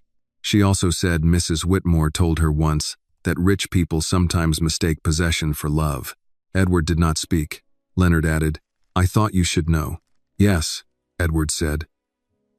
Thank you, Leonard. Sir? Yes? I worked plenty of nights in my life. People don't cry like that over a thing they stole. Not usually. Edward held the receiver for a moment. You believe her? I believe she believes every word she said. Tomorrow we find out the rest. After the call ended, Edward sat in the darkening office, the laptop still open to a calendar full of old absences. He thought of Annie on a late bus, collar torn where the brooch had been, hands folded around nothing. He thought of Margaret asking if people could be forgiven for being absent. He thought of Victoria saying protect your wife's memory as if memory were a locked room only the Whitmores could enter. Near 2 in the morning, he opened a drawer he had avoided for years. Inside was a stack of letters Margaret had written him before they married, tied with a blue ribbon because she once said even paper deserved a little dignity. He untied it and read the first one he touched. The handwriting was younger, quicker, alive with impatience. Edward, someday you will own too much. Promise me you will still know when a person is standing right in front of you. He read the sentence 3 times. Then he put the letter down, reached for his phone, and sent Leonard one more message. Find Ruth Bennett first thing. Quietly. And get me Annie Carter's employment file from Beacon. Not just the summary. Everything. He set the phone beside Margaret's photograph and stayed there until the snow stopped falling over Boston. At 7:30 the next morning, Edward had not gone home. He had showered in the private suite behind his office, changed into a clean shirt from the wardrobe his assistant kept for emergencies, and shaved with a disposable razor that left a thin red line beneath his jaw. He looked presentable enough for the building, but the night had stayed in his eyes. The city outside had turned gray. Boston after snow always looked quieter than it was.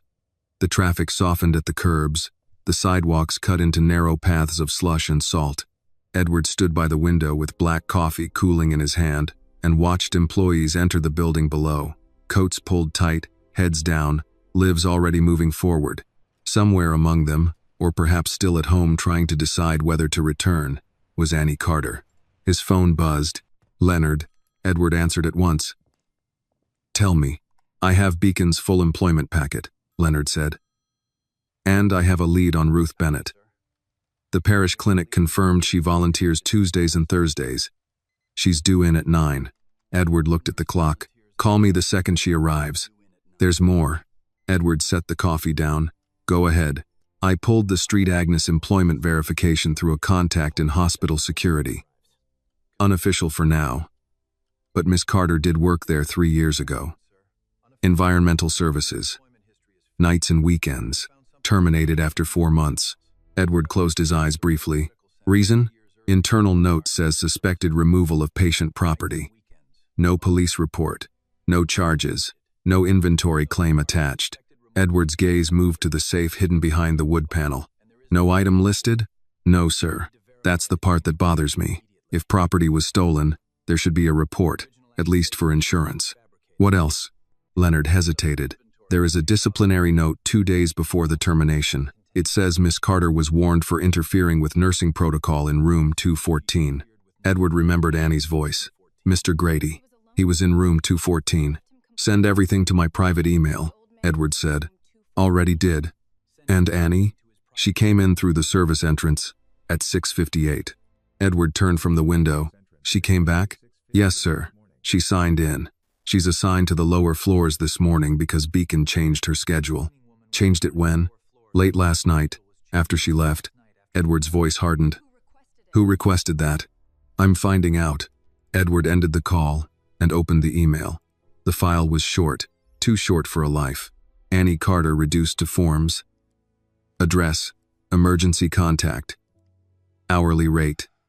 Previous employer. Uniform size. Background check. Beneath the street. Agnes' entry sat the termination line Leonard had mentioned. Suspected removal of patient property. Not proven. Not reported. Just placed there. Like a stain. Someone never expected her to wash out. A second attachment showed the disciplinary note. Annie had documented that a patient in room 214 waited 47 minutes after pressing the call button. Edward read the line twice. 47 minutes. A number small enough for a manager to dismiss, long enough for an old man to feel abandoned.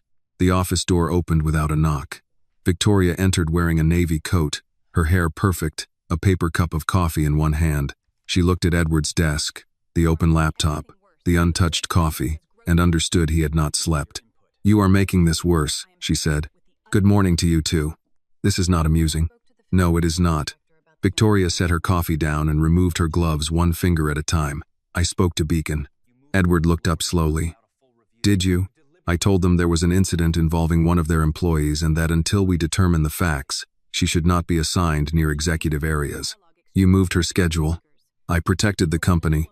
You punished her before verifying anything. Victoria's eyes sharpened. She walked into this building wearing Margaret's brooch.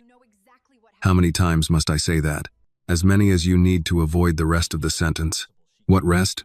That Margaret may have given it to her.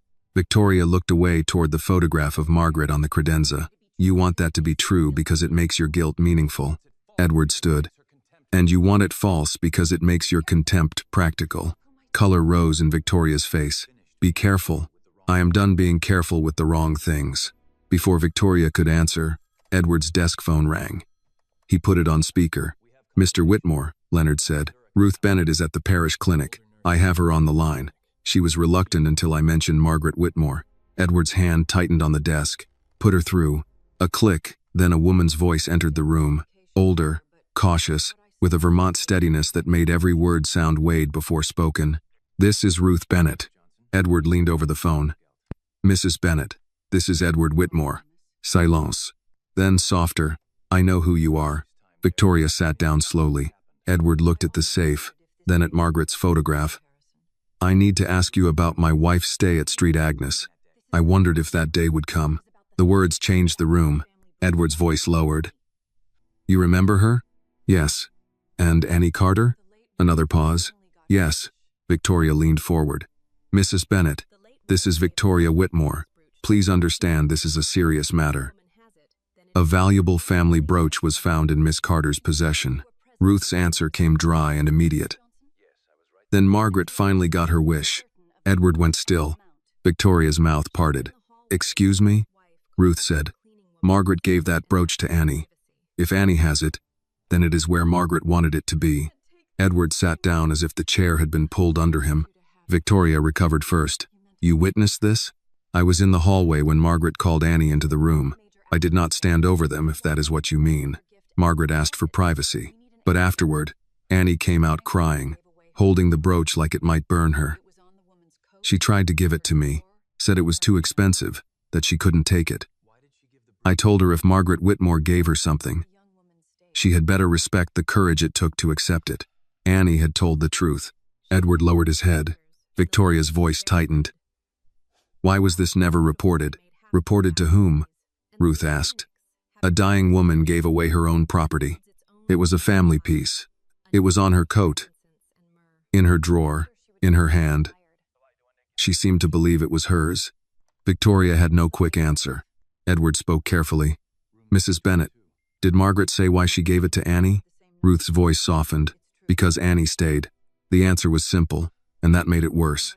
Ruth continued. "Your wife had excellent doctors, Mr. Whitmore, good linens, flowers that made half the staff sneeze. But at night, she was often alone. Annie was not supposed to linger, but she did. She read to her, helped her sip tea, sat in the chair when pain made sleep impossible. I told that child more than once she would get herself fired." "She did," Edward said. Ruth was quiet. "Not for Margaret, for room 214, Edward said. "Mr. Grady." Ruth drew in a breath. "So she told you that too. Was it true?" "Yes. Annie wrote down what happened because no one else would. The old man waited too long. He was poor, difficult, and easy for busy people to neglect." Annie noticed. "That embarrassed the wrong people," Victoria said. "And the theft note?" "A lie," Ruth said, "or a convenience, which is often the same thing when power writes the file." Edward looked at Victoria, but she stared at the phone. Ruth went on. "I should have fought harder. I was near retirement, tired, afraid of losing my pension. There are sins of action and sins of staying quiet. Mine was the second." Leonard's voice came from the connected line, gentle but professional. "Mrs. Bennett, would you be willing to provide a written statement?" "Yes," Ruth said. "I should have done it years ago." Edward swallowed. "Did Margaret leave anything else?" Ruth did not answer at once. Edward's pulse changed. "Mrs. Bennett?" "She left a letter," Ruth said. "For you." Victoria turned toward Edward sharply. Edward's voice was almost gone. "You have it?" "I do." "Why didn't you send it?" "Because Margaret told me to wait." "For what?" "For the Phoenix to return to you." Edward closed his eyes. Ruth said, "She said if you came asking about the brooch, then you were ready to read what she could not say while she was alive." The office was silent except for the low hum of the speaker. Edward opened his eyes. "Can you send it? I can scan it today, but I would rather place the original in your hands. Some things should not arrive as attachments." Edward nodded, though she could not see him. "I will come to Vermont," Victoria said quickly. "Edward, that is unnecessary." He looked at her. "No, it is overdue." Ruth's voice softened. "Bring Annie, if she will come. Margaret would want that." Edward thought of Annie downstairs, reassigned like a problem to be hidden. "I will ask her." After the call ended, Victoria stood and walked to the window. Her reflection looked pale in the morning light. Edward opened the safe and took out the cufflink box. He did not open it. He only held it. "You heard her," he said. Victoria did not turn. I heard an old nurse with regrets. You heard the truth. I heard enough to know this will become messy. Edward looked at the box in his hand. It was already messy. We only kept the floor polished. Victoria turned then, anger and fear mixed together. Do not drag the family through some public confession because a cleaning girl made you feel guilty. Edward's voice stayed quiet. Her name is Annie. Victoria's eyes flashed, but she said nothing. Edward walked past her and opened the office door. I'm going downstairs. To do what? To return something that was never mine to take. Victoria's voice followed him. Edward, think. He stopped in the doorway but did not look back. I am, he said, for the first time in years. Edward found Annie on the 6th floor, outside a row of accounting offices, wiping fingerprints from the glass doors with a blue cloth. Someone from Beacon had moved her far from the executive level, but not far enough to make the problem disappear. She worked with her head down, shoulders tight, as if she expected every footstep behind her to become another accusation. Leonard stood near the elevator bank, keeping a respectful distance. When he saw Edward, he gave a small nod and stayed where he was. Annie noticed the change in the air before she looked up. Her hand stopped moving on the glass. When she turned and saw Edward, her eyes went first to the small navy box in his hand. She said nothing. Edward stopped a few feet away. In daylight, with office workers beginning to arrive and phones ringing behind closed doors, last night seemed both impossible and unfinished. Annie's collar was bare. The torn thread still showed where Victoria had ripped the brooch away. Miss Carter, Edward said. A passing employee slowed at the sight of the company's owner speaking to a cleaner. Edward noticed. Annie noticed too. The employee moved on quickly, pretending not to. Annie's voice was careful. Mr. Whitmore, I spoke with Ruth Bennett. Her grip tightened around the cloth. You found her? Yes. Annie's face shifted, hope and fear arriving together. Is she all right? She is. She remembered you. Annie looked down, and for one moment all the guardedness left her. She did? She confirmed what you told me. Margaret gave you the brooch. Annie closed her eyes briefly. Not in triumph, but relief. The kind that comes when a person who has been holding her breath for years is finally allowed to exhale. Edward opened the box. The phoenix lay inside. Silver wings curved around the sapphire. Annie did not reach for it. She looked at the brooch, then at Edward, as if she could not trust the gesture until he named it. I was wrong to take this from you, he said. I was wrong to let my sister take it from your collar, and I was wrong to stand there while you were called a thief. The hallway noise seemed to recede. Behind the glass wall, a man in a white shirt glanced out, then quickly looked back at his computer. Annie's eyes filled, but she did not cry. Mrs. Bennett told you? She did. And you believe her? Yes. Annie's mouth tightened slightly. But not me. Edward accepted the blow because it was deserved. Not quickly enough. She looked away toward the window at the end of the hall. Morning light lay thin over the city, turning the snow along the ledges gray. I told the truth last night, she said. I know. No, Annie said, turning back. You know now. Last night I told it. And you held my brooch like I had to earn it back. Edward looked at the box in his hand. You did not have to earn it. I had to learn how much I had failed to see. Annie did not answer. He held the box out. It belongs to you. Her hand rose, then stopped. Did Mrs. Bennett say that too? She said Margaret wanted it with you. Annie took the brooch with both hands. Her fingers moved over the phoenix, checking the wings, the clasp, the engraved back. She was not examining value. She was making sure something loved had survived. Then she pinned it back onto her collar. Not where it had been torn, but just above it. The silver phoenix settled against the gray uniform, and something in Edward's chest twisted with recognition. Last night, he had thought it looked impossible there. Now it looked like evidence of Margaret's will. Leonard walked closer. Looks right, Miss Carter. Annie gave him a small, grateful look. Thank you. Edward looked at the torn fabric. I will have your uniform replaced. Annie's expression cooled. That isn't the part that matters. No, he said. It is not. A woman from accounting came out of the office carrying a mug. She saw the three of them and hesitated. Edward turned slightly, and she lowered her eyes and walked toward the break room. Annie watched her go. This is how it works, Annie said quietly. What? People don't hear the whole thing. They just see enough to decide.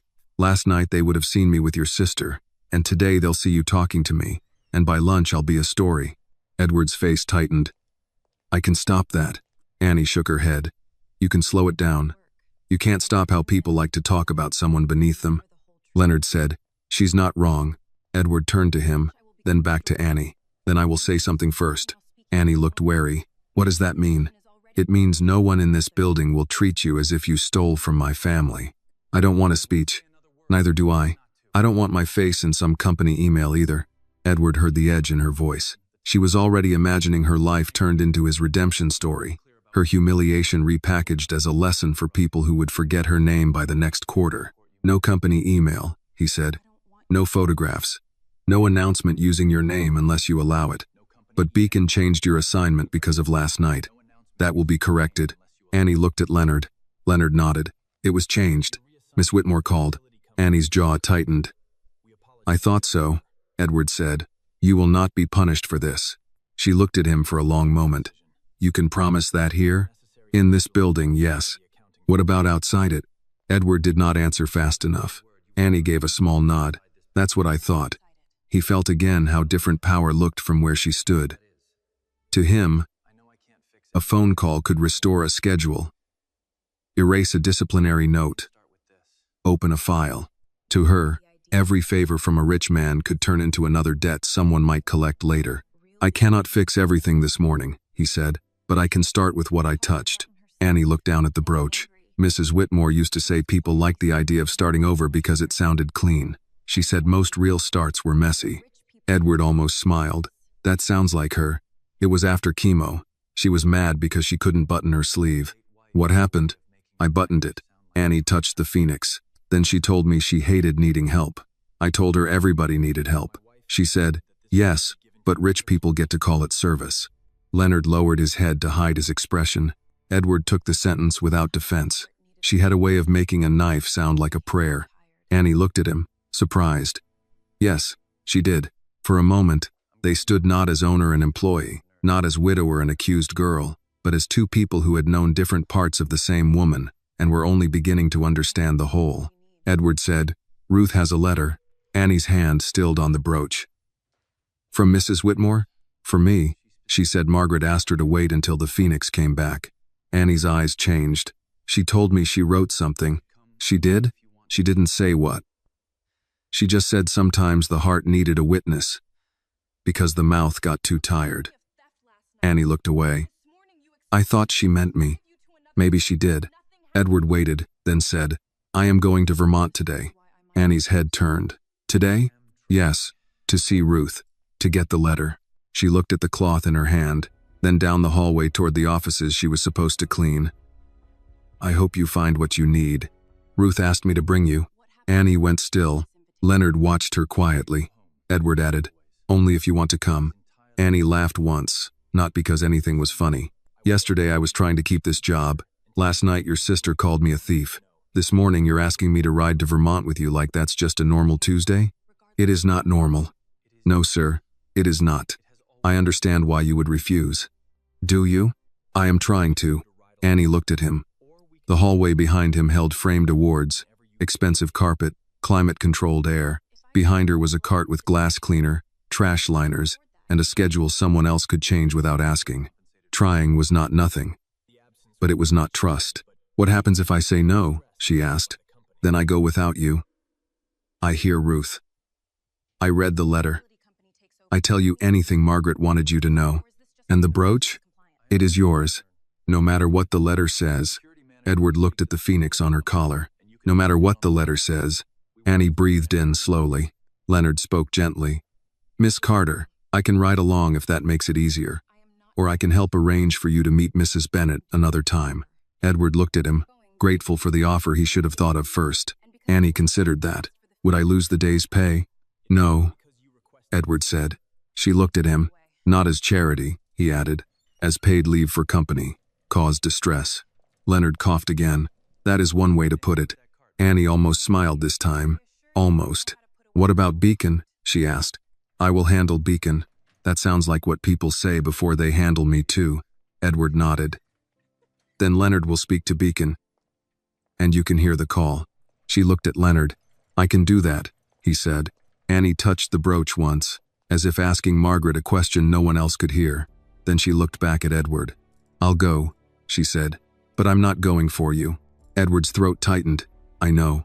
I'm going because Mrs. Bennet was good to me, and because Mrs. Whitmore asked for the Phoenix to come back. Edward nodded. Annie glanced down at her cart. I need to put this away. Leonard stepped forward. I'll help. She gave him a look. I know how to put away a cart. I figured, he said.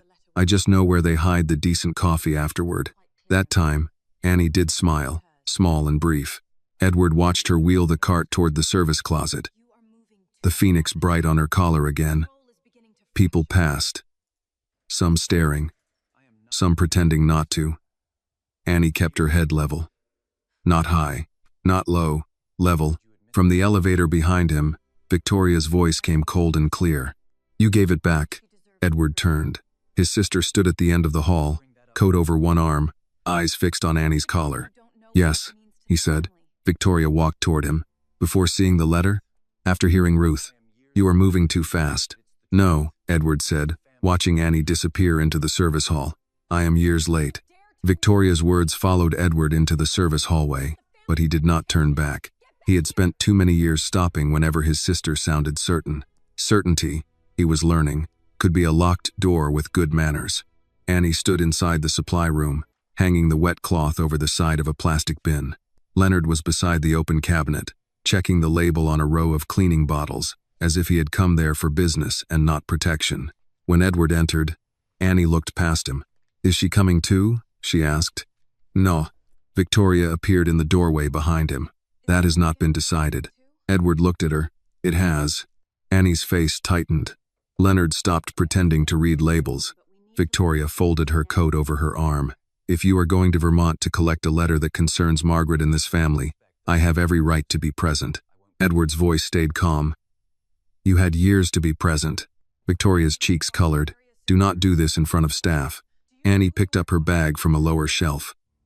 It was small and worn at the zipper, the kind of bag that carried more necessity than comfort. I can wait downstairs. No, Edward said. Victoria looked at Annie. That might be best. Edward turned fully toward his sister. Annie stays. The use of her first name made Annie glance at him. It was not familiar in the way some rich people used first names to make workers feel smaller. It was careful, almost formal, as if he was trying to return something the accusation had taken. Victoria noticed too. You are making a spectacle out of this girl. No, Edward said. You did that when you ripped the brooch off her collar in the lobby. Victoria's mouth tightened, but for once, she had no clean answer. Leonard stepped in before the silence sharpened. Mr. Whitmore, I spoke with Beacon. Miss Carter is marked as paid administrative leave for the day. I told them any personnel action related to last night goes through my office. Annie looked at him. They agreed? They agreed after I stopped asking like it was optional. A faint smile touched her face. Thank you.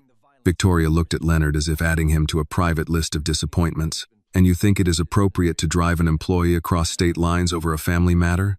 Leonard said. I think it is appropriate not to leave a young woman alone with two grieving Whitmores and no witness. Annie lowered her eyes. Edward did not miss the meaning. He said, Leonard is coming. Victoria's jaw set. Then, so am I. No. Edward, he looked at her for a long moment. Margaret left the letter with Ruth Bennet. Ruth asked for Annie. Not you. Victoria's face stiffened at that. Margaret was ill. Stop saying that as if illness made her less herself. The hallway outside had gone quiet. Someone down the corridor closed a door gently. Annie held her bag against her side, wishing, not for the first time, that adults with power understood how hard it was to stand near their arguments without being pulled into them. Victoria's gaze moved to the Phoenix on Annie's collar. That brooch is still a Whitmore piece. Annie's fingers touched it. Mrs. Whitmore gave it to me. So you keep saying? Edward's voice lowered, and Ruth confirmed. Victoria looked at him. You are letting an old nurse and a cleaning woman rewrite your wife's final months. No, Edward said. They are helping me read what we skipped. Victoria went still. For a moment something crossed her face that looked almost like fear. Then it vanished beneath the old polish. Fine, she said. Go to Vermont. Chase guilt through the snow. But when this becomes public, When donors start asking why Margaret's private illness is being dragged into gossip. Remember, I warned you. Edward answered without anger. If the truth damages the foundation, then the foundation was not honoring her. Victoria stared at him, then turned and walked away. Annie let out the breath she had been holding. Leonard watched the empty hallway. She will not let this rest. Edward said, no, she won't. Annie adjusted the strap of her bag. Maybe I shouldn't go. Edward turned to her. Because of Victoria? Because rich families don't fight clean when they feel embarrassed. Leonard nodded once. That is not a bad instinct. Edward did not pretend otherwise. You can still say no. Annie looked down at the brooch. Mrs. Bennet kept that letter all this time? Yes. And Mrs. Whitmore told her to wait until the Phoenix came back? That's what Ruth said. Annie was quiet. Then I should be there. They left through the service elevator instead of the executive bank. Edward suggested it without making a speech, and Annie understood the consideration without thanking him for it. In the parking level, a black SUV waited near the private exit.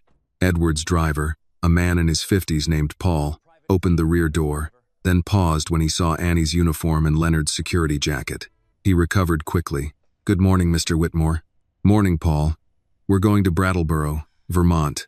Parish clinic first. I'll send the address. Paul nodded. Yes, sir. Annie stood by the open door. The inside of the SUV looked too clean. Black leather seats. Bottled water tucked into the door. A folded newspaper in the back pocket. She hesitated. Leonard noticed. I'll sit up front, Edward said. Annie, you can sit wherever you're comfortable. She chose the rear seat behind Leonard. Not directly beside Edward. Edward took the opposite side, leaving space between them. The gesture was small, but she saw it. As the SUV pulled out into Boston traffic, no one spoke for several minutes. Annie watched the city pass. Office towers, coffee shops, a man salting the sidewalk in front of a pharmacy, a woman walking a small dog in a red sweater. Ordinary morning things. It felt strange that the world could keep doing ordinary things while the past changed shape. Edward looked at the brooch on her collar but did not comment. The sapphire caught light each time they passed beneath a street lamp. Leonard turned slightly from the front seat. Miss Carter, you eat breakfast? Annie shook her head. I'm fine.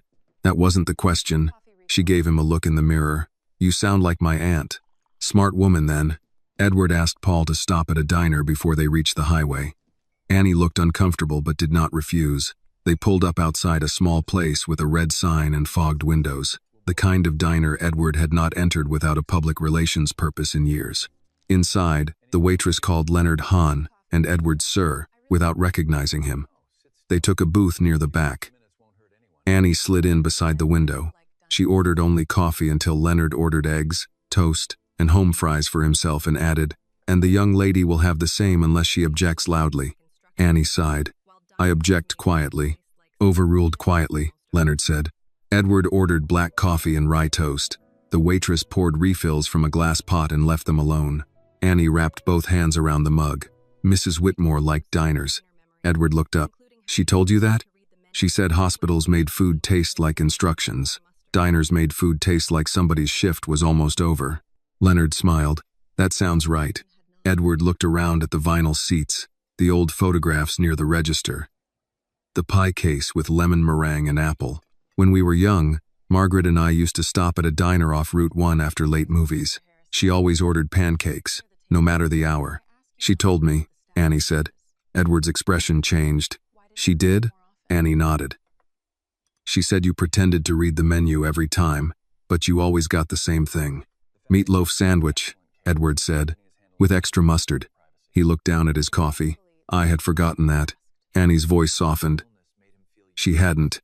The waitress returned with plates. For a while they ate without speaking. Annie ate slowly at first, then with the hunger of someone who had learned not to waste a hot meal. Edward noticed, then forced himself not to watch. Leonard caught him and gave the smallest shake of his head. Let her eat. When Annie finished half her eggs, she said, Can I ask something? Edward set down his coffee. Yes.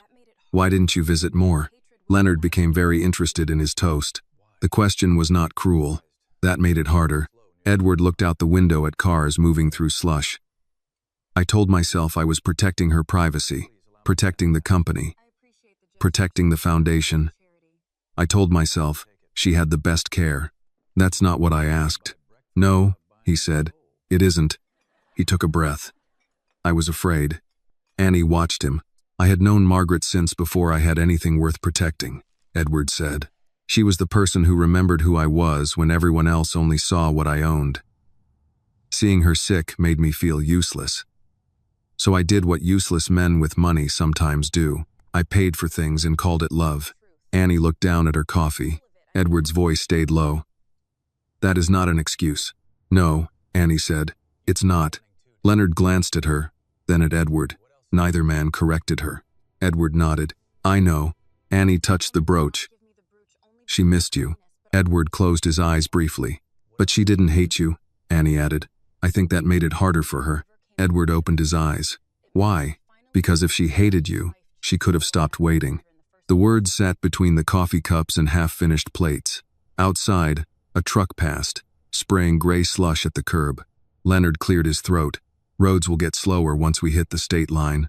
Edward reached for the check, but Annie spoke first. I can pay for mine. Edward looked at her. No. Her chin lifted. I said I can. Leonard leaned back. Miss Carter, he can buy breakfast without buying your soul. Annie looked at him, then laughed once despite herself.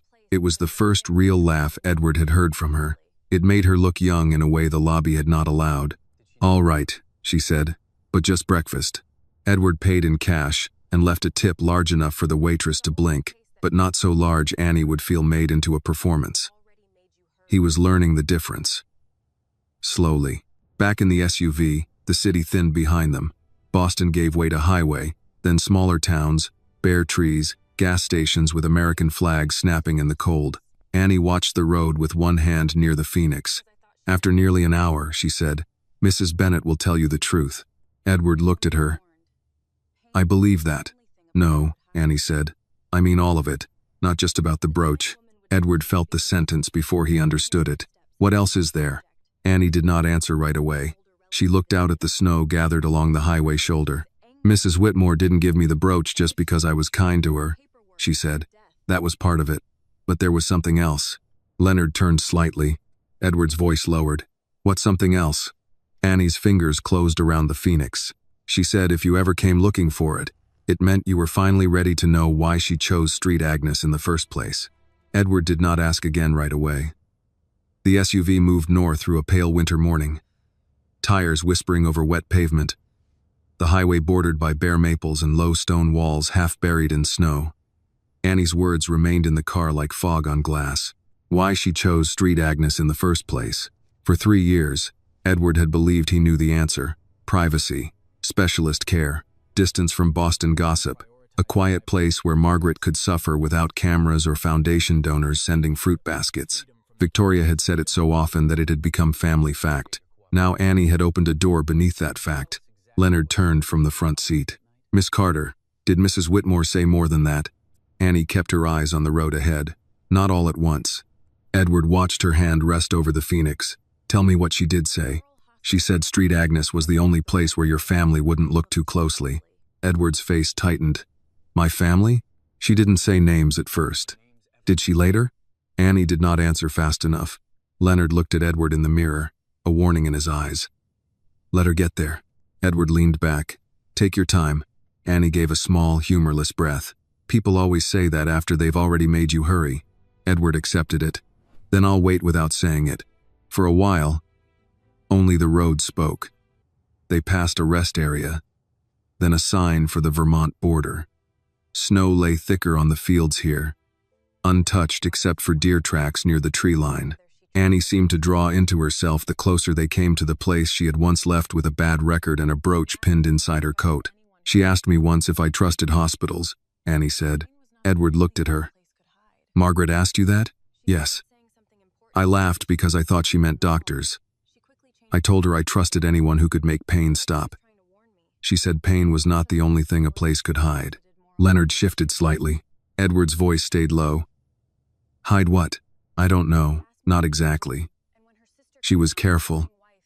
There were days she'd start to say something, then hear footsteps and change the subject. Footsteps from whom? Nurses, doctors, visitors, sometimes Miss Whitmore. Annie glanced at Edward. Your sister. Edward looked out the window. Victoria visited more than she admitted. I don't know how often. I saw her twice. Maybe 3 times. Once, Mrs. Whitmore asked me to leave the room when she came. I didn't think anything of it. Patients ask for privacy. But after Miss Whitmore left, Mrs. Whitmore looked, not scared, angry. Margaret rarely showed anger, Edward said. She did when people treated her like she was already paperwork. The sentence struck him with the plainness of truth. Paul took the exit toward Brattleboro. The highway narrowed into a 2-lane road that wound past farmhouses, a church with a white steeple, and a hardware store flying a faded flag. Edward had driven through towns like this for campaign dinners and hospital dedications, always with aides, schedules, and a destination someone else had chosen. Today the place felt less like a map and more like a witness. The parish clinic stood beside a brick church with a small sign, Street Marks Community Health. The parking lot had been plowed, leaving banks of dirty snow along the edges. A few older cars were parked near the entrance. One had a bumper sticker that read, "Kindness is local." Annie saw it and smiled faintly. That's Mrs. Bennett's car. Edward looked. How do you know? She used to have that sticker on her lunch thermos. Leonard opened his door first. I'll go in and make sure she's ready. No, Annie said quickly, then softened her voice. Please, let me. Edward nodded to Leonard, who stayed back. Annie stepped out into the cold and pulled her jacket tighter. The phoenix caught the gray daylight. For a second, she seemed rooted to the pavement, a young woman standing between the life that had accused her and the memory that had saved her. Then she walked toward the clinic entrance. Edward and Leonard followed a few steps behind. Inside, the clinic smelled of coffee, antiseptic, and old wooden floors. A small waiting area held mismatched chairs, a children's table with crayons, and a bulletin board full of notices about flu shots, food pantry hours, grief counseling, and senior blood pressure screenings. It was nothing like Whitmore medical buildings. No marble, no glass donor wall, no grand staircase. Yet the room had a kind of use that Edward's polished lobbies often lacked. A receptionist looked up. Before Edward could speak, an older woman emerged from the hallway. Ruth Bennett was smaller than Edward expected. Gray hair cut short, gold cross at her neck, a cardigan the color of oatmeal. Her face carried the calm of someone who had seen enough suffering to stop wasting words. Her eyes went first to Annie. "Oh, child," Ruth said. Annie's composure broke. She crossed the room and Ruth opened her arms. Annie held on as if she had been waiting years to be believed by someone who had been there. "I thought you forgot me," Annie whispered. Ruth tightened her arms. Not for one day. Edward looked away. Leonard did too, though not before Edward saw his jaw work once. When Annie stepped back, Ruth touched the phoenix on her collar. "You kept it." "I tried." Ruth looked past her to Edward. The warmth left her face, not replaced by hostility, but by the seriousness of a woman ready to finish an old duty. "Mr. Whitmore." "Mrs. Bennett." Edward extended a hand. "Thank you for seeing us."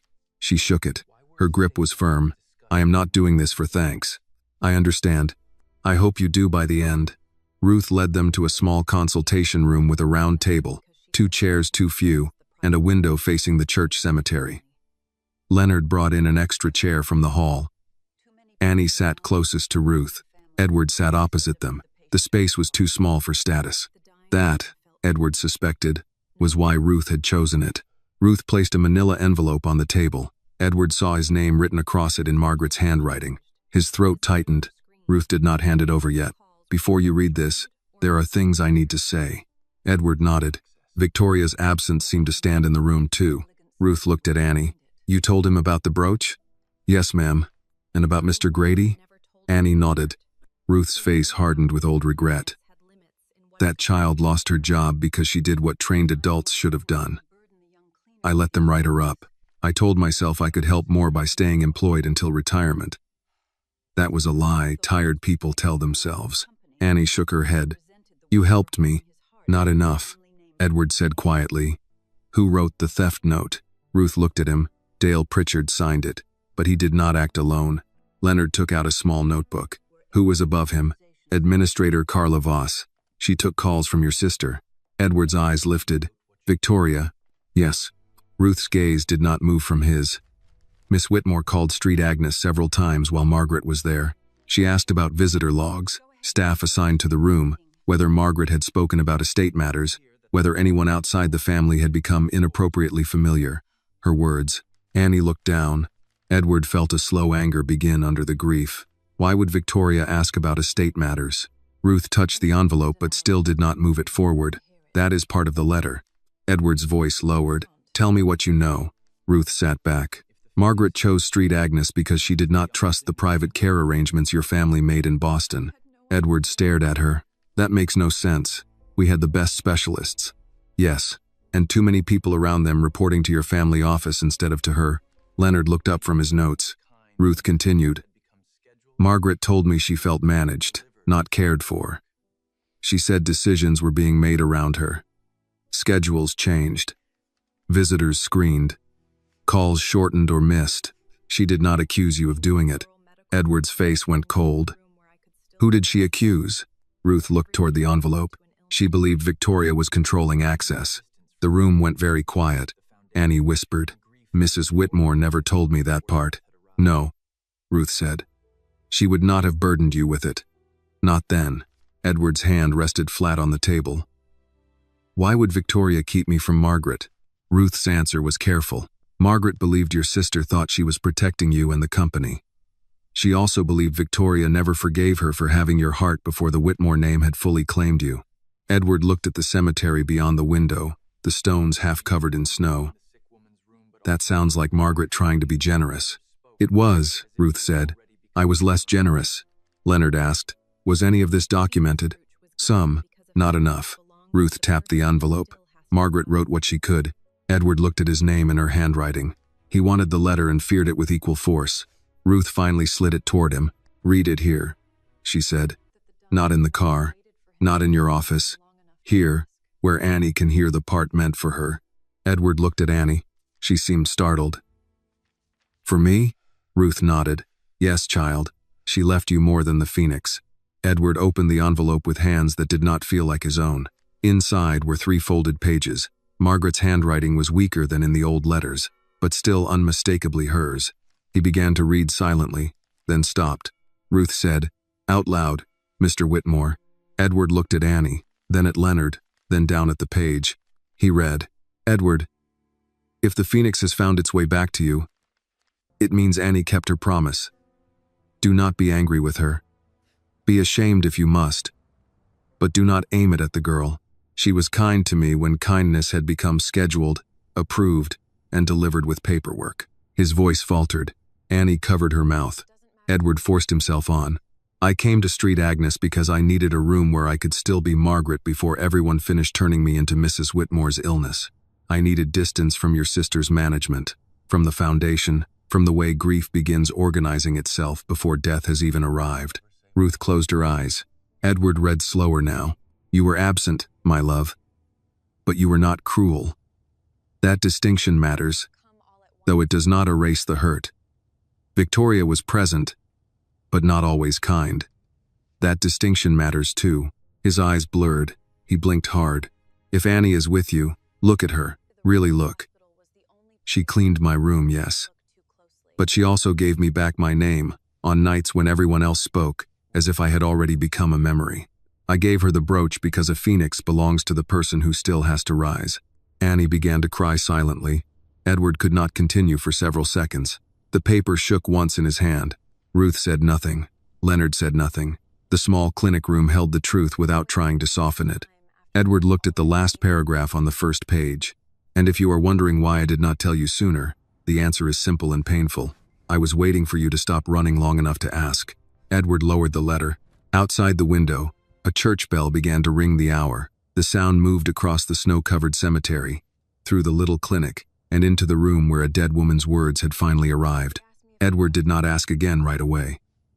The SUV moved north through a pale winter morning, tires whispering over wet pavement. The highway bordered by bare maples and low stone walls half buried in snow. Annie's words remained in the car like fog on glass. Why she chose Street Agnes in the first place. For 3 years, Edward had believed he knew the answer. Privacy, specialist care, distance from Boston gossip. A quiet place where Margaret could suffer without cameras or foundation donors sending fruit baskets. Victoria had said it so often that it had become family fact. Now Annie had opened a door beneath that fact. Leonard turned from the front seat. Miss Carter. Did Mrs. Whitmore say more than that? Annie kept her eyes on the road ahead.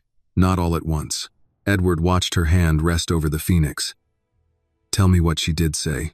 She said Street Agnes was the only place where your family wouldn't look too closely. Edward's face tightened. My family? She didn't say names at first. Did she later? Annie did not answer fast enough. Leonard looked at Edward in the mirror, a warning in his eyes. Let her get there. Edward leaned back. Take your time.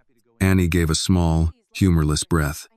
People always say that after they've already made you hurry. Edward accepted it. Then I'll wait without saying it. For a while, only the road spoke.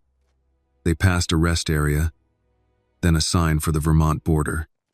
Snow lay thicker on the fields here, untouched except for deer tracks near the tree line. Annie seemed to draw into herself the closer they came to the place she had once left with a bad record and a brooch pinned inside her coat. She asked me once if I trusted hospitals, Annie said. Edward looked at her. Margaret asked you that? Yes. I laughed because I thought she meant doctors. I told her I trusted anyone who could make pain stop. She said pain was not the only thing a place could hide. Leonard shifted slightly. Edward's voice stayed low. Hide what? I don't know. Not exactly. She was careful. There were days she'd start to say something, then hear footsteps and change the subject. Footsteps from whom? Nurses, doctors, visitors, sometimes Miss Whitmore. Annie glanced at Edward. Your sister. Edward looked out the window. Victoria visited more than she admitted. I don't know how often. I saw her twice, maybe 3 times. Once Mrs. Whitmore asked me to leave the room when she came. I didn't think anything of it. Patients ask for privacy. But after Miss Whitmore left, Mrs. Whitmore looked, not scared, angry. Margaret rarely showed anger, Edward said. She did when people treated her like she was already paperwork. The sentence struck him with the plainness of truth. Paul took the exit toward Brattleboro. The highway narrowed into a 2-lane road that wound past farmhouses, a church with a white steeple, and a hardware store flying a faded flag. Edward had driven through towns like this for campaign dinners and hospital dedications, always with aides, schedules, and a destination someone else had chosen. Today the place felt less like a map and more like a witness. The parish clinic stood beside a brick church with a small sign, Street Marks Community Health. The parking lot had been plowed, leaving banks of dirty snow along the edges. A few older cars were parked near the entrance. One had a bumper sticker that read, Kindness is local. Annie saw it and smiled faintly. That's Mrs. Bennett's car. Edward looked. How do you know?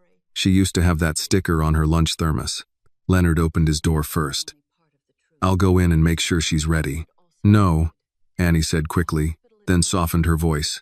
Please, let me. Edward nodded to Leonard, who stayed back. Annie stepped out into the cold and pulled her jacket tighter. The phoenix caught the gray daylight. For a second she seemed rooted to the pavement, a young woman standing between the life that had accused her and the memory that had saved her. Then she walked toward the clinic entrance. Edward and Leonard followed a few steps behind.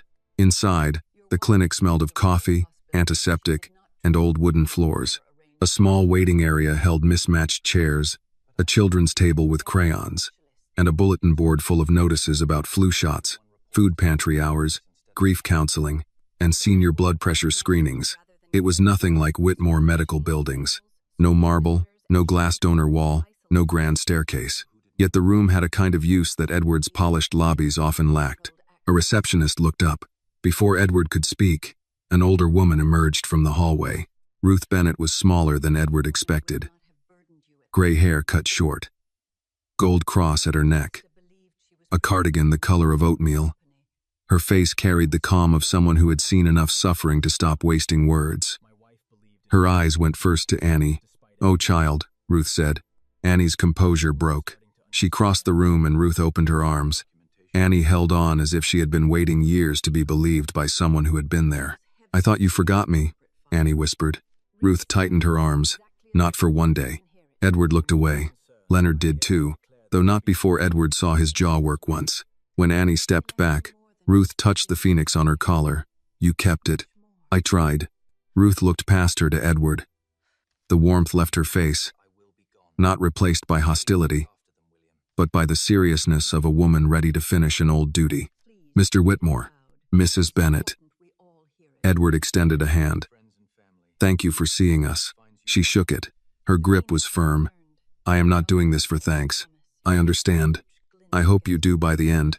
Ruth led them to a small consultation room with a round table, 2 chairs too few, and a window facing the church cemetery. Leonard brought in an extra chair from the hall. Annie sat closest to Ruth. Edward sat opposite them. The space was too small for status. That, Edward suspected, was why Ruth had chosen it. Ruth placed a manila envelope on the table. Edward saw his name written across it in Margaret's handwriting. His throat tightened. Ruth did not hand it over yet. Before you read this, there are things I need to say. Edward nodded. Victoria's absence seemed to stand in the room too. Ruth looked at Annie. You told him about the brooch? Yes, ma'am. And about Mr. Grady? Annie nodded. Ruth's face hardened with old regret. That child lost her job because she did what trained adults should have done. I let them write her up. I told myself I could help more by staying employed until retirement. That was a lie tired people tell themselves. Annie shook her head. You helped me. Not enough, Edward said quietly. Who wrote the theft note? Ruth looked at him. Dale Pritchard signed it, but he did not act alone. Leonard took out a small notebook. Who was above him? Administrator Carla Voss. She took calls from your sister. Edward's eyes lifted. Victoria. Yes. Ruth's gaze did not move from his. Miss Whitmore called Street Agnes several times while Margaret was there. She asked about visitor logs, staff assigned to the room, whether Margaret had spoken about estate matters, whether anyone outside the family had become inappropriately familiar. Her words. Annie looked down. Edward felt a slow anger begin under the grief. Why would Victoria ask about estate matters? Ruth touched the envelope but still did not move it forward. That is part of the letter. Edward's voice lowered. Tell me what you know.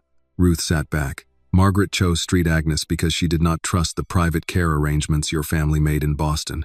Edward stared at her. That makes no sense. We had the best specialists. Yes, and too many people around them reporting to your family office instead of to her. Leonard looked up from his notes. Ruth continued. Margaret told me she felt managed, not cared for. She said decisions were being made around her. Schedules changed. Visitors screened. Calls shortened or missed. She did not accuse you of doing it. Edward's face went cold. Who did she accuse? Ruth looked toward the envelope. She believed Victoria was controlling access. The room went very quiet. Annie whispered. Mrs. Whitmore never told me that part. No, Ruth said. She would not have burdened you with it. Not then. Edward's hand rested flat on the table. Why would Victoria keep me from Margaret? Ruth's answer was careful. Margaret believed your sister thought she was protecting you and the company. She also believed Victoria never forgave her for having your heart before the Whitmore name had fully claimed you. Edward looked at the cemetery beyond the window, the stones half covered in snow. That sounds like Margaret trying to be generous. It was, Ruth said. I was less generous. Leonard asked, was any of this documented? Some. Not enough. Ruth tapped the envelope. Margaret wrote what she could. Edward looked at his name in her handwriting. He wanted the letter and feared it with equal force. Ruth finally slid it toward him. Read it here, she said. Not in the car, not in your office. Here, where Annie can hear the part meant for her. Edward looked at Annie. She seemed startled. For me? Ruth nodded. Yes, child. She left you more than the Phoenix. Edward opened the envelope with hands that did not feel like his own. Inside were 3 folded pages. Margaret's handwriting was weaker than in the old letters, but still unmistakably hers. He began to read silently, then stopped. Ruth said, Out loud, Mr. Whitmore. Edward looked at Annie, then at Leonard, then down at the page. He read, Edward, if the Phoenix has found its way back to you, it means Annie kept her promise. Do not be angry with her. Be ashamed if you must, but do not aim it at the girl. She was kind to me when kindness had become scheduled, approved, and delivered with paperwork. His voice faltered. Annie covered her mouth. Edward forced himself on. I came to Street Agnes because I needed a room where I could still be Margaret before everyone finished turning me into Mrs. Whitmore's illness. I needed distance from your sister's management, from the foundation, from the way grief begins organizing itself before death has even arrived. Ruth closed her eyes. Edward read slower now. You were absent, my love, but you were not cruel. That distinction matters, though it does not erase the hurt. Victoria was present, but not always kind. That distinction matters too. His eyes blurred. He blinked hard. If Annie is with you, look at her. Really look. She cleaned my room, yes. But she also gave me back my name on nights when everyone else spoke as if I had already become a memory. I gave her the brooch because a phoenix belongs to the person who still has to rise. Annie began to cry silently. Edward could not continue for several seconds. The paper shook once in his hand. Ruth said nothing. Leonard said nothing. The small clinic room held the truth without trying to soften it. Edward looked at the last paragraph on the first page. And if you are wondering why I did not tell you sooner, the answer is simple and painful. I was waiting for you to stop running long enough to ask. Edward lowered the letter. Outside the window, a church bell began to ring the hour. The sound moved across the snow-covered cemetery, through the little clinic, and into the room where a dead woman's words had finally arrived. Edward sat with the letter open in his hands while the church bell faded. No one rushed him. That was the first mercy of the room. In Boston, silence always felt like something waiting to be filled by a lawyer, an assistant, a board member, a phone call. Here, silence was allowed to remain silence. Annie wiped her face with both hands and looked embarrassed by the tears. Ruth reached across the table and slid a box of tissues toward her. Don't apologize for those, Ruth said. Some tears are just the body telling the truth. Annie took one. I'm sorry anyway. I know, honey. Edward looked at the second page.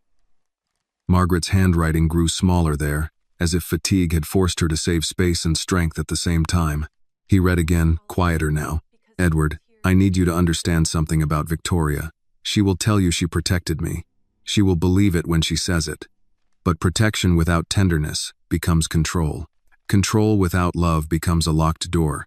Leonard's pen stopped moving. Edward's jaw tightened. She managed my illness the way your family manages bad press. Privately, efficiently, and without asking the person at the center what she could still bear. She told the nurses not to worry me with calls unless they were urgent. She told your office I was resting when I was awake. She told me you were unreachable when later I learned you had called. Edward lowered the page. Ruth looked at him, not with pity. With confirmation. She did that? He asked. Ruth nodded. Not every call, not every day. Enough.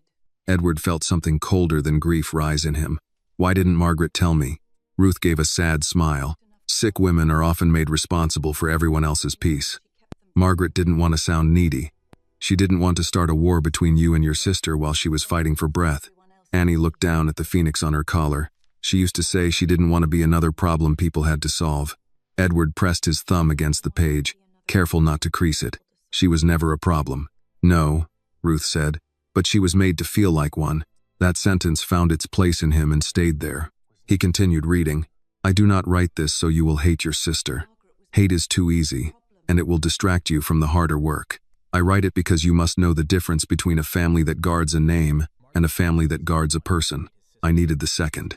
Too often, I was given the first. Victoria's face appeared in Edward's mind, composed at Margaret's memorial, arranging flowers, approving statements, correcting the order of speakers. He had thanked her for handling what he could not. Now he wondered how much of that handling had begun before Margaret died. The letter went on. Annie came into my room with towels and tired hands. She did not know what to do with my name. That was a gift. To her, I was not a Whitmore problem, not a donor's wife, not a delicate situation. I was a woman who dropped a glass and hated pudding. I was Maggie for a little while. I cannot tell you how much that mattered. Annie covered her mouth again. Ruth placed a hand over hers. Edward stopped and looked at Annie. She called herself Maggie to you? Annie nodded. Not at first. The first time I said Mrs. Whitmore, she sighed and said, Annie, if you keep calling me that, I'll start looking for my mother-in-law under the bed. Edward let out a breath that broke into something close to a laugh and pain together. She said that to me once. Years ago. She was funny, Annie said. Yes, he said. She was. Not elegant, not brave, not beloved by the foundation. Funny. The ordinary word hurt more than all the polished ones. Edward looked back at the letter. I gave Annie the Phoenix because she will need it in rooms where people decide what she is before she speaks. You and I both know those rooms exist. Perhaps you know them less honestly than she does. If she is standing near you when you read this, do not thank her like a benefactor. Thank her like a man who was given a piece of his wife back. His voice gave out. Leonard looked away toward the clinic window. Annie shook her head. I didn't give him anything. I was there. Ruth squeezed her hand. That is often the thing people need most. Edward folded the second page back and touched the third. There's more. Ruth's expression changed. Yes. Edward noticed. What is it? Read. He did. There is one more matter. It concerns the foundation. While I was at Street Agnes, I asked for records from the Margaret Whitmore Foundation, especially the rural patient grants and caregiver relief funds. Money meant for small hospitals, poor patients, and family aides was being rerouted through administrative accounts I did not recognize. When I asked Victoria, she told me I was confused, tired, over-medicated. Perhaps I was tired. I was not confused. Edward's eyes sharpened. Leonard leaned forward. Ruth watched him carefully. Edward read on. I do not know whether the issue is criminal, careless, or merely another example of rich people paying themselves to feel charitable. But I know this. The foundation bearing my name should not hold gala dinners while the people changing bedpans and wiping floors cannot afford winter coats. Annie does not know this, and I do not want her burdened with it. But if the Phoenix returns, look into the books, quietly first. Then, if needed, loudly. Edward lowered the letter and looked at Ruth. Did you know about this? Only that Margaret was upset about foundation records. She asked me once if all charity came with a receipt for the giver and nothing for the receiver. Victoria had been chair of the Margaret Foundation for 3 years. Longer, informally. Edward had signed off on reports without reading the details because the foundation hurt to touch. He had let Victoria manage it the way he had let her manage the illness, the funeral, the memory. Leonard's voice was low. Mr. Whitmore, we need counsel on this. Edward nodded. Yes. Annie looked confused. What does that mean? Edward folded the page carefully. It means Margaret left me more than a letter. Ruth said, she left you work. He looked at her. And you kept this for 3 years. I did. Why? Because she asked me to. Because I was afraid. Because I told myself men like you don't always want the truth from women like me. Ruth's gaze did not soften. I am sorry for the delay. But I am not sorry I waited until Annie was seen. Edward accepted the rebuke. You were right to protect her. I should have protected her more. Annie turned to Ruth. You did what you could. No, Ruth said. I did what I could live with. That is not always the same thing. The words sat heavily in the room. Edward realized he could say the same about his own life. He had done what he could live with, not what love required. Leonard's phone buzzed. He checked it and looked at Edward. Victoria has called my office twice, and your assistant 4 times. Edward gave a tired nod. Of course she has. There's also a message from Beacon. They want to know whether Miss Carter is returning today. Annie stiffened. I can go back. Edward looked at her. No one is asking you to. I need the job. I know. She looked at him with the old suspicion. Do you? He held her gaze. I am beginning to. Ruth looked between them. Annie, do you remember what Margaret said when she gave you the brooch? Annie's hand went to it. She said the world had taken enough from me without asking. And? Annie swallowed. She said to let someone give me something for once. Edward lowered his eyes. Ruth leaned closer. Then hear me now. Help that comes with ownership is not help. Help that gives you room to stand is. Learn the difference. And make him learn it too. Annie looked at Edward. Unsure. Edward said quietly, she is right. Annie seemed startled by his agreement. He placed the letter back on the table, smoothing the pages once with his palm. I need to go back to Boston. I need to speak with counsel and review the foundation records. Leonard nodded. I can start securing documents. Edward looked at Ruth. Will you provide a written statement about the brooch, Annie's termination, and what Margaret told you? Yes. And the letter? You may take the original, but I made a copy. A small smile touched Leonard's mouth. Good. Ruth looked at him. I was a nurse for 42 years, Mr. Hayes. I learned never to give the only copy of anything to a powerful family. Leonard nodded with respect. Fair. Edward stood, holding the letter with care. Mrs. Bennet, I owe you. No, Ruth said. Do not start there. He stopped. She looked toward Annie. Start with her. Then start with the people Margaret's foundation was supposed to help. After that, if you still feel like owing me something, send the clinic a working blood pressure monitor. Ours gives everyone the numbers of a frightened squirrel. Despite the weight in the room, Annie laughed softly. Edward nodded. You'll have one by tomorrow. Not gold-plated, Ruth said. I'll restrain myself. For the first time, Ruth smiled. Outside the clinic, the cold had sharpened. Annie walked beside Ruth to the edge of the parking lot while Edward and Leonard waited near the SUV. Ruth adjusted Annie's collar around the brooch. You hold your head up now. I'm trying. Try louder. Annie looked at her, eyes wet again. I missed you. Ruth cupped her cheek. I missed you too, child. I should have found you. I moved around. That is not an excuse, just an explanation. Annie nodded, because she understood the difference. When Annie returned to the SUV, Edward opened the rear door but did not touch her arm, did not guide her as if she belonged to his direction. She noticed. On the drive back, no one spoke for several miles. Annie watched Vermont pass by in white fields and dark trees. The Phoenix rested against her collar. Edward sat across from her with Margaret's letter in a folder on his lap. Finally, Annie said, Are you going to confront her? Edward knew she meant Victoria. Yes. Will she tell the truth? He looked out at the road. Not at first. Annie nodded. People like that usually make the truth work overtime. Leonard gave a quiet sound from the front seat. That may be the best description I've heard. Edward looked at Annie. Will you come with me when I speak to her? Annie's eyes widened. Why? Because she accused you. Because Margaret named you. Because if this is about the foundation, the brooch, and what was hidden, then you are not a footnote. Annie touched the Phoenix. I don't know how to stand in rooms like that. Edward's answer came slowly. Neither did Margaret. At first, Annie looked at him. He added. She learned by refusing to leave them. The SUV merged back onto the highway toward Boston. Behind them, Ruth Bennet and Street Agnes held the beginning of the truth. Ahead, Victoria waited with the polished version of the past, unaware that Margaret's own handwriting was coming home.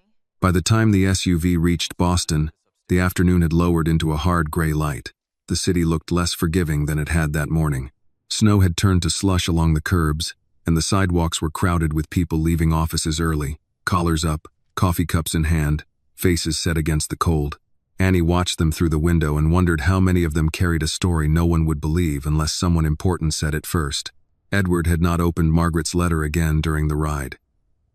He kept it inside a folder on his lap, one hand resting on top as if the pages might move if left unattended. Leonard had spent most of the drive on his phone, speaking quietly with Edward's general counsel, a woman named Claire Donovan, and with a forensic accountant who owed Leonard an old favor. Words like foundation ledgers, administrative transfers, grant disbursement, and document preservation order drifted through the car, none of them familiar to Annie but all of them heavy. At the entrance to Whitmore Industries, Paul pulled into the private garage. Annie looked toward the service elevators out of habit. Edward noticed. Not that way. She turned to him. What? You are not going back through the service entrance today. Annie's face closed a little. I came in that way because that's where I'm supposed to come in. I know. Then don't make it into something. Edward accepted the correction. All right. But today we need to meet Claire in my office. The main elevator is closer. Annie looked uncertain. Leonard stepped out first. I'll walk with you. That made the difference. Annie followed. The lobby was busier than it had been the night before. People crossed the marble floor with phones, briefcases, winter coats, and the practiced speed of those who believed the building belonged to their schedules. A few slowed when they saw Edward with Annie and Leonard. Their eyes dropped to the Phoenix on Annie's collar, then darted away. Annie felt each glance like a fingertip pressing a bruise. Edward stopped near the reception desk. The receptionist stood at once. Mr. Whitmore, please inform building management that Miss Carter is here at my request. If anyone from Beacon or Whitmore staff questions her presence, they can speak to Mr. Hayes or me directly. The receptionist glanced at Annie, then back at Edward. Yes, sir. Edward turned slightly. And her name is Miss Carter. The receptionist flushed. Of course. Annie said nothing, but her hand brushed the brooch once. They rode up in the main elevator. On the executive floor, Claire Donovan was already waiting outside Edward's office. She was in her late 50s, black, composed, with silver locks pulled back and reading glasses hanging from a chain. She carried no visible panic, which made Annie trust her more than the people who rushed around pretending urgency was the same as competence. "Edward," Claire said. "Leonard briefed me on the broad strokes." Edward handed her the folder. Margaret's letter. Claire did not open it immediately. She looked at Annie first. "Miss Carter, I'm Claire Donovan. I represent Mr. Whitmore and the company, but I need you to know something plainly. If at any point you want your own counsel, I will help arrange it, and it will not come through his office unless you choose that." Annie blinked. No one had ever introduced legal rights to her as if they were a courtesy instead of a threat. "Thank you," she said. Claire nodded. "Good. Now, let's go inside before someone in this building starts another rumor with bad grammar." Leonard gave a small smile. Edward's office felt different with Annie in it during the day. Last night, the building had seemed like a sealed machine. Now assistants moved outside the glass. Phones rang. Printers hummed. And every framed award on the wall looked more like a witness than a decoration. Claire read Margaret's letter at Edward's desk. She did not interrupt herself with gasps or comments. She read all 3 pages, then placed them carefully back in the folder. "Well," she said, "Margaret always did know where to place the knife." Edward stood by the window. "Is there enough to open a review?" Claire looked at him over her glasses. "There is enough to open 3. 1 into the Foundation's funds, 1 into your sister's control over Margaret's care communications, 1 into the street, Agnes' termination record that appears to have followed Miss Carter into later employment." Annie stiffened. "Followed me?" Claire turned to her. "A note like that can become a shadow. Employers may not say it out loud, but they see suspected theft and decide there are easier people to hire." Annie looked down. "I wondered why some places never called back." Edward's face tightened. "Can it be removed?" Claire answered carefully. "If it was false, we can pressure Street Agnes to correct it. We can also get sworn statements from Ruth Bennett. And, if possible, anyone connected to room 214, Leonard said. "I'll work on Mr. Grady." Annie looked up. "He may not be alive."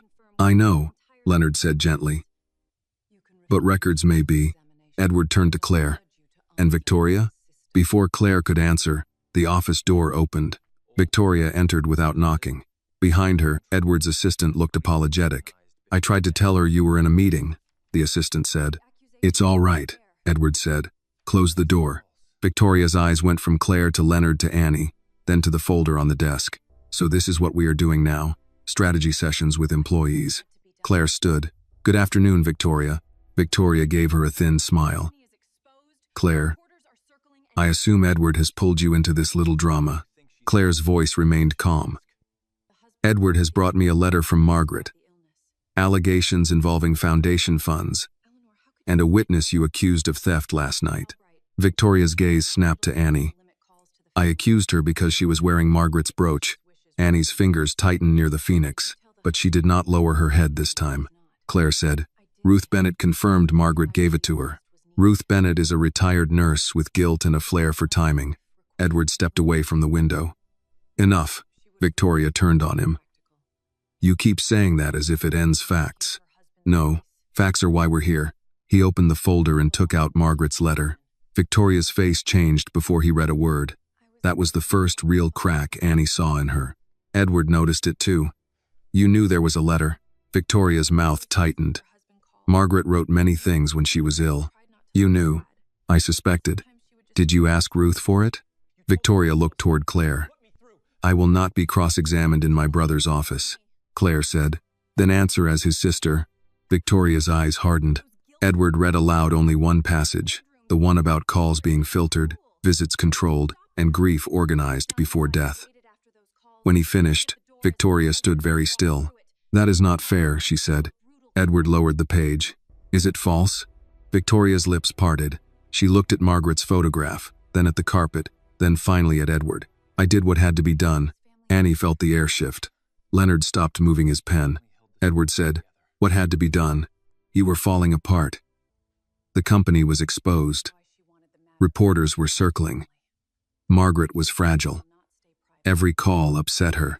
She was my wife, and you were not the only person affected by her illness. The sentence landed badly. Even Victoria seemed to hear it after it left her. Edward's voice went quiet. Say that again if you believe it. Victoria looked away. You know what I mean. No, I think I finally do. Claire stepped in. Victoria, did you instruct Street Agnes staff to limit Edward's calls to Margaret? I asked them to use discretion. Did you tell Edward she was sleeping when she was not? If she needed rest, yes. Did Margaret ask you to do that?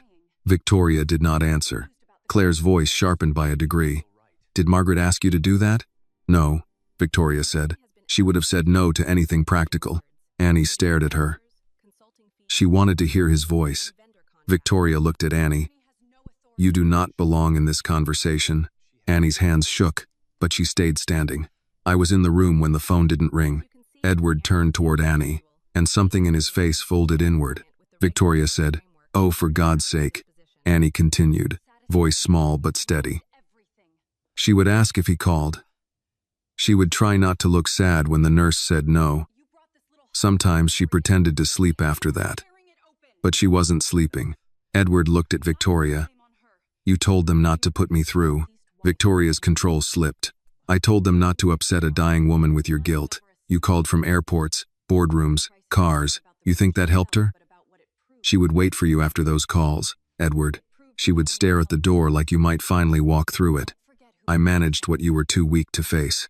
The room went silent. There it was. Not an apology, not even a clean confession, but the truth, ugly and breathing. Edward's face had gone white. You decided for both of us. I held the family together. No, he said. You held the story together. Victoria looked at Claire. This is exactly why I wanted this kept within the family. Claire closed the folder. The foundation review will not stay within the family. Victoria went still. What foundation review? Edward picked up the third page. Margaret had questions about rural patient grants and caregiver relief funds. So do I. Victoria's expression emptied. Annie saw it. So did Leonard. So did Claire. Edward looked at his sister. What did you do with Margaret's foundation? Victoria did not answer. For the first time since Annie had seen her, she looked less like a woman defending a family and more like a woman measuring exits. Edward stepped closer. What did you do with Margaret's foundation? Victoria's mouth tightened. You have no idea what it takes to keep a foundation alive. Claire Donovan set the folder flat on the desk. That is not an answer. It is the only answer people outside the work ever understand, Victoria said. Donors want clean stories. Hospitals want checks without scrutiny. Families want their names on walls. Everyone wants charity until charity becomes complicated. Edward stared at her. Margaret asked about patient grants. You told her she was confused. She was dying. She was still right. Victoria's eyes flashed. You don't know that. Claire opened her tablet. Then we will find out. I have already asked accounting to preserve all Margaret Foundation records, including administrative transfers, consulting fees, rural care disbursements, and vendor contracts for the last 5 years. Victoria turned sharply. You had no authority to do that. Edward said, She has mine. You are chair of Whitmore Industries, not a dictator over every charitable arm bearing our name. I am the trustee who signed reports I should have read. Edward's voice hardened. That ends today. Annie stood near Leonard, wishing the floor would stop feeling so unsteady. She understood little about foundation accounting, but she understood the look on Victoria's face. She had seen versions of it on supervisors who had been caught lying on timesheets, on landlords who invented late fees, on people who were used to being believed until someone poor kept receipts. Victoria looked at Annie as if she had caused the room itself to betray her. Are you satisfied? Annie blinked. Ma'am, you brought your little hospital story here, and now you get to watch a family tear itself open. Is that what Margaret promised you? Edward said. Do not put this on her. Victoria ignored him. You think because Margaret was kind to you, you have some claim on us? Annie's voice came out low. I never wanted a claim on you. Then why are you here? Annie touched the phoenix.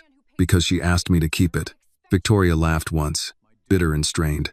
A brooch. Everyone is losing their mind over a brooch. Claire looked at her. No, over what the brooch proved.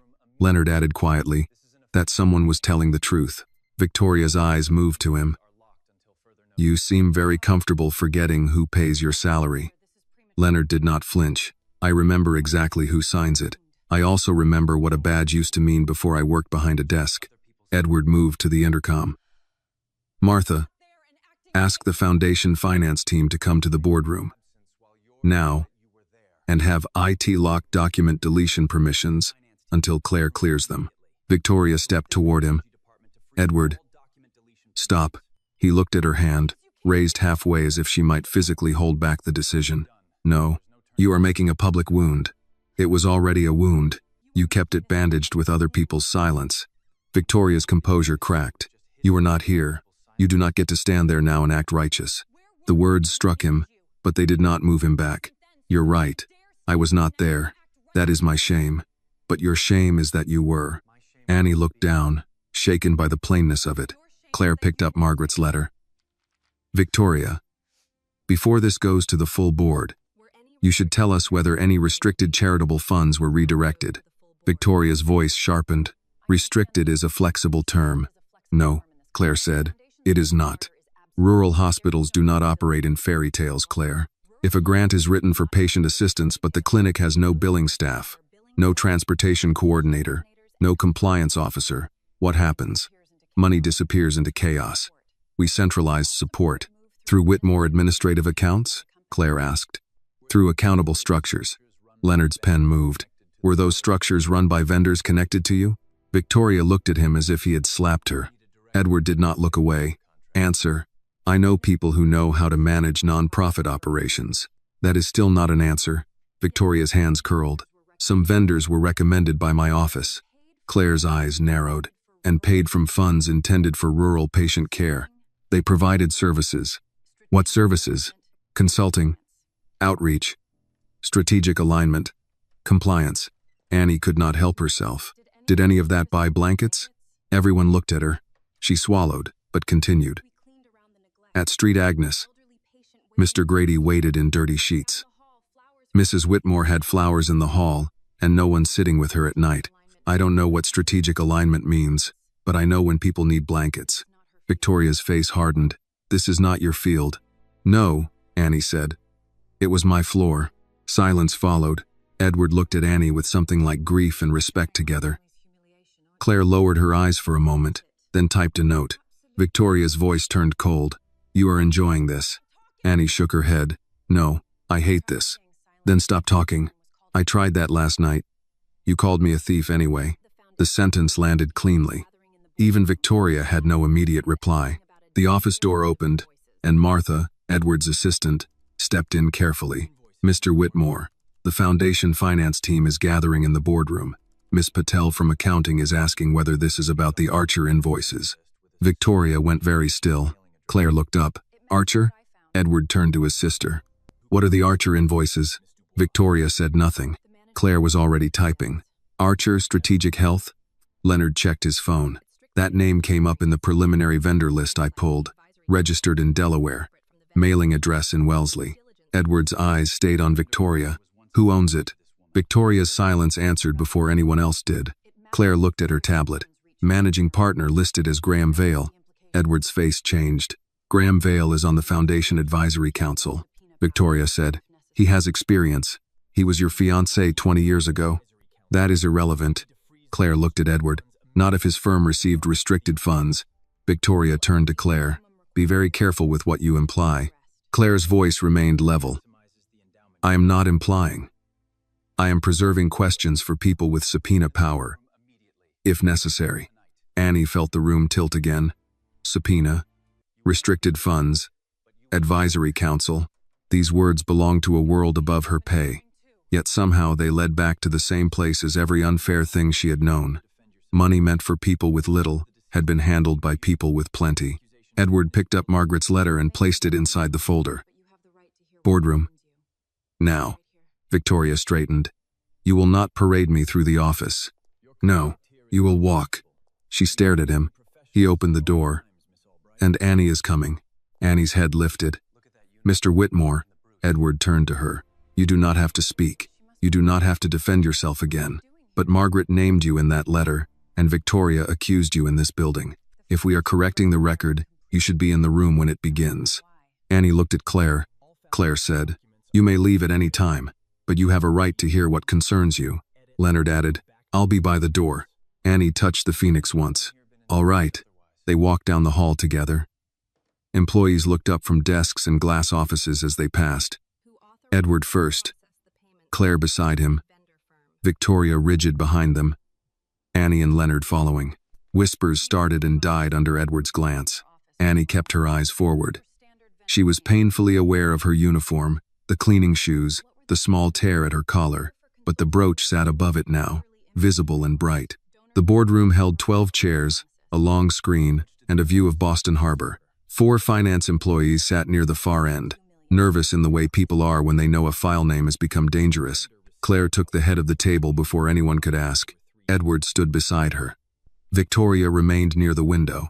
Edward spoke without preamble. This meeting concerns the Margaret Foundation. All documents are under preservation. No deletions, no edits, no backdated corrections. If anyone has been instructed otherwise, say so now. No one moved. Claire looked at the finance team. Who processed payments to Archer Strategic Health? A woman in her 40s raised a hand slowly. I did, under approvals from Miss Whitmore's office. Victoria said, standard vendor payments. Claire asked, for what? The woman looked at Victoria, then Edward. Consulting deliverables. What deliverables? Quarterly impact frameworks, donor language, rural outreach analysis. Annie thought of Mr. Grady waiting in room 214 and had to look down. Edward asked, how much? The woman swallowed. Over 3 years? About 1.8 million. The room seemed to contract. Leonard stopped writing for half a second. Edward looked at Victoria. $1.8 million. Victoria said, across multiple programs. Money Margaret believed was for patients and caregivers. It supported the infrastructure that made those programs possible. Annie's voice came before she decided to use it. Did Street Agnes get any of it? Claire turned to the finance employee. Did they? The woman checked her tablet with trembling fingers. Street Agnes received 2 small grants, one for equipment, one for patient transportation. How much? Edward asked. 25,000 total. Annie let out a breath that was almost a laugh, but there was no humor in it. 25,000. Victoria snapped. You do not understand scale. Annie looked at her. No, ma'am. I understand a man waited 47 minutes for help because there weren't enough people on the floor. Claire leaned forward. Did Archer Strategic Health have any direct patient service role? The finance employee shook her head. Not that I saw. Victoria said, this is being distorted. Edward's voice lowered. By numbers? Victoria looked at him, and for the first time, fear stayed visible. Edward, listen to me. Foundations like ours survive on donor confidence. Donor confidence depends on presentation. Graham's firm helped us keep the foundation attractive. Attractive? Edward repeated. To donors, yes. And Margaret wanted it useful. The sentence left no room. Victoria looked around the boardroom, at the finance staff, Claire, Leonard, Annie, the skyline beyond the glass. Her world was still there, but the room no longer obeyed her. Claire closed her tablet.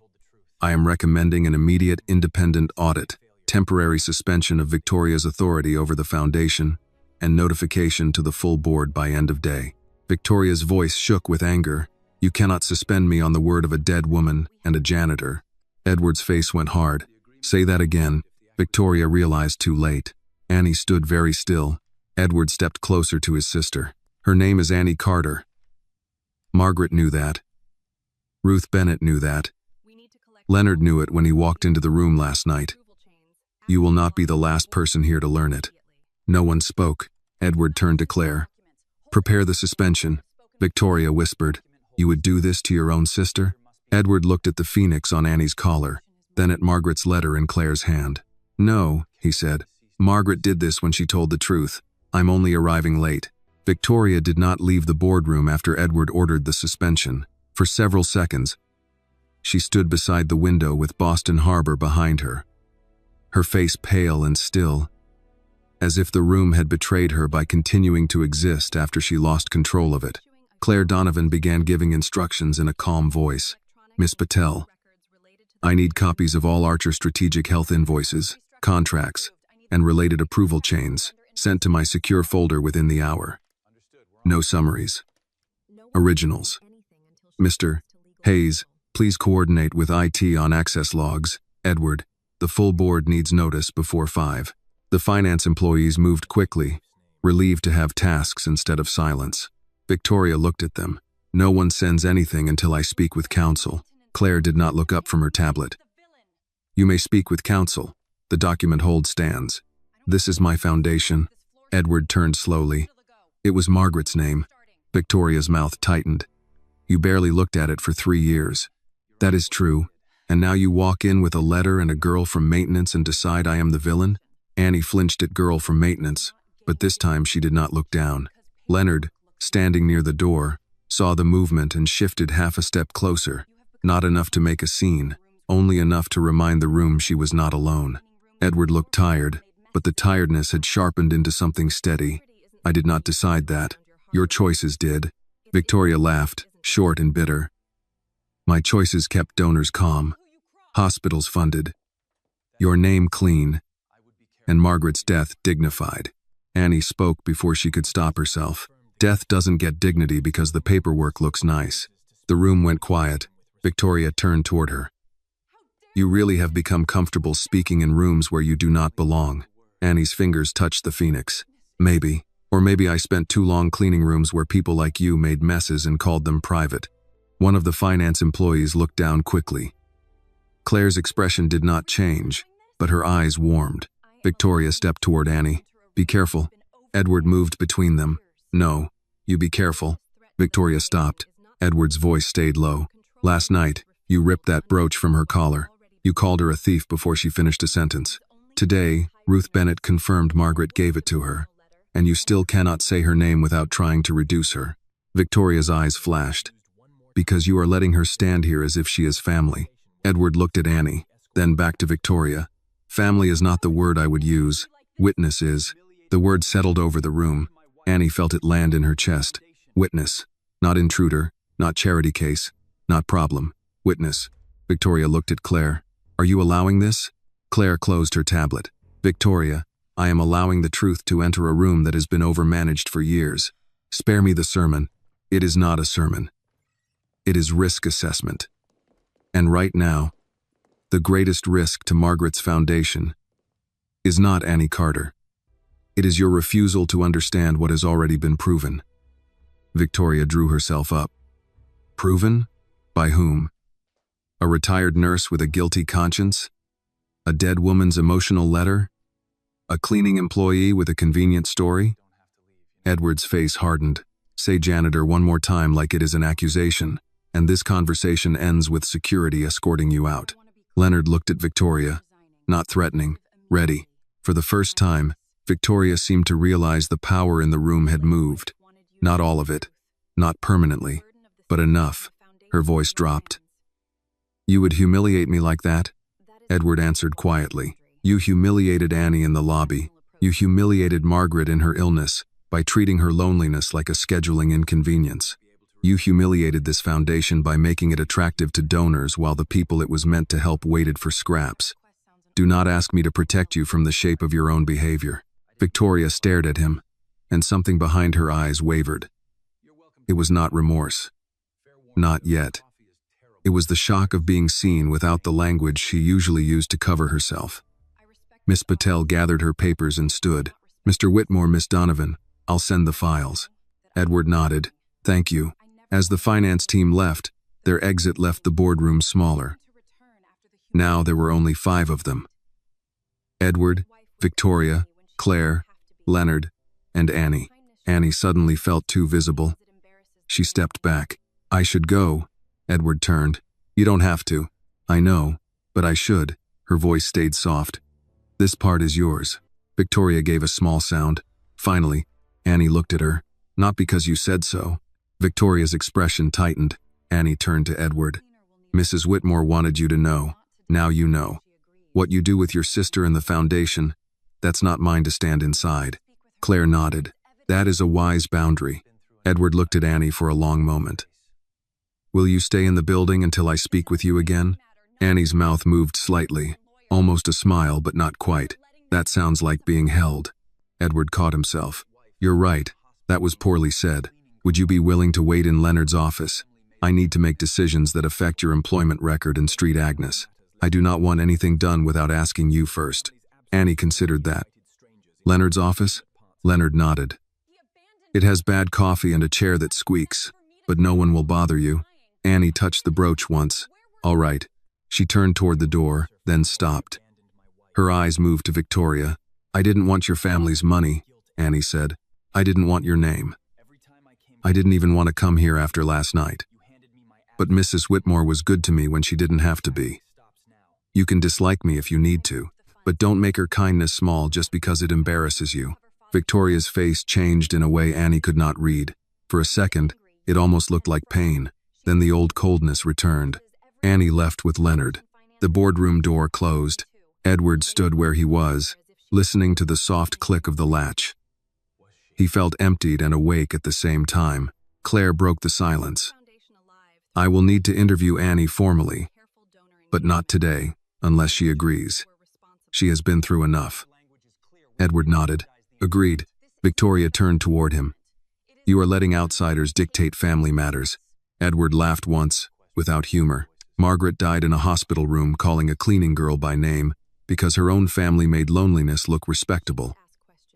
There are no family matters left untouched by outsiders. Victoria sat down, suddenly tired. You keep saying we abandoned her, didn't we? You abandoned her, Victoria said. I managed what was left. Edward did not flinch. Yes, I abandoned her in ways I will answer for the rest of my life, but you do not get to hide inside my guilt. Victoria looked at him. He continued.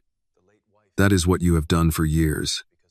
Every time I came close to asking what really happened, you handed me my absence like a muzzle.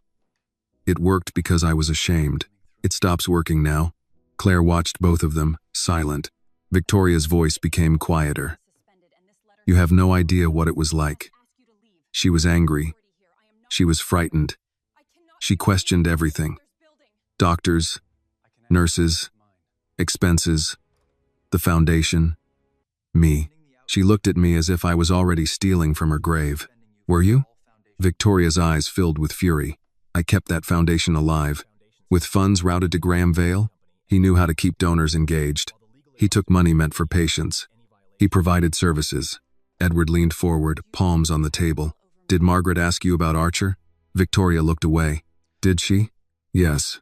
And you told her she was confused. She was sick. She was right. Victoria's mouth trembled, but not with tears, with rage held too tightly. You think Margaret was pure because she died. She was not. She could be cutting. She could make you feel morally bankrupt for choosing the practical thing. She made us feel morally bankrupt, because sometimes we were. Victoria shook her head. There it is, her voice coming out of your mouth. Edward looked at Margaret's letter on the table. I hope so. Claire stood. Edward, I recommend Victoria leave the premises while the preliminary preservation process begins. Victoria rose at once. You cannot remove me from my brother's building. Edward looked at her. I can ask you to leave mine. She stared at him. After everything I carried? Carry this too, he said. You are suspended from all Margaret Foundation duties pending independent review. You will not contact Foundation staff except through counsel. You will not contact Beacon. You will not contact Annie. If you do, Claire will document it. Victoria's face went white. You would choose that girl over me. Edward's answer came slowly. I am choosing the truth over the version of family that made truth optional. For a moment, Victoria had no words. Then she gathered her coat, her folder, and the last of her composure. At the door, she stopped. Margaret would not have wanted this. Edward looked at the letter. Margaret wrote this. Victoria left. The room felt colder after she was gone. Claire picked up her tablet. She will fight. I know. She will call donors. Graham Vale. Maybe board members. I know. She may try to discredit Annie. Edward's face hardened. Not if I speak first. Claire studied him. Careful. Annie said she didn't want to be used in a company email. She won't be. Edward looked toward the door. But the accusation happened in my building. The correction should not hide in whispers. Claire nodded. Then keep it narrow. No personal details. No mention of Margaret's letter without Annie's consent. State that an employee was wrongly accused.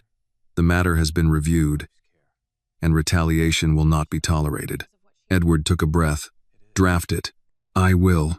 He left the boardroom and walked to Leonard's office. The security suite was tucked behind the lobby, a modest space with monitors, a desk, 2 filing cabinets, and, as promised, coffee that smelled burned even before it was poured. Annie sat in the squeaky chair with both hands around a paper cup of water. Leonard stood nearby, pretending to organize access badges to give her quiet. She looked up when Edward entered. Is it over? She asked. No. She nodded as if she expected that. Victoria has been suspended from the foundation pending review. Annie looked down. Because of the money? Because of the money, the letter, and what she did to Margaret's care. And what she did to me. Edward's eyes met hers. Yes, that too. Annie absorbed that. She'll hate me. She already decided to. That doesn't make it easier. No, Edward said. It doesn't. He sat across from her, not behind a desk this time. Claire is drafting a statement for staff. It will not use your name unless you want it to. It will say an employee was wrongly accused, and that retaliation will not be tolerated. Annie looked at Leonard. Leonard said, that's a fair first step. Annie turned back to Edward. No photos. No photos. No story about how you saved me. Edward's face tightened with shame. No, and I want my Street Agnes record fixed. We will pursue that. Not pursue. Fix. Edward nodded. Fix. She looked at him for a long moment, testing whether the word would hold. Then she said, and Mr. Grady, if there's a record of what happened, find it. He shouldn't just be a room number in my file. Edward leaned forward. We will find what we can. Annie touched the phoenix. Mrs. Whitmore would ask about him. Yes, Edward said. She would. The office door opened slightly. Claire stood there with her tablet. Edward, I have the draft. He looked at Annie. Will you read it? She seemed surprised. Me? It concerns you. Claire handed her the tablet. Annie read slowly. Her lips moved over a few words. She stopped at one sentence and pointed. Don't say, unfortunate incident. Claire nodded. What would you prefer? Annie thought. Wrongful accusation. Claire made the change without argument. Annie looked up. And don't say employee concern. Say employee dignity. Claire's eyes warmed. Good at it. Edward watched Annie hand the tablet back. Not a girl being rescued. A witness shaping the record.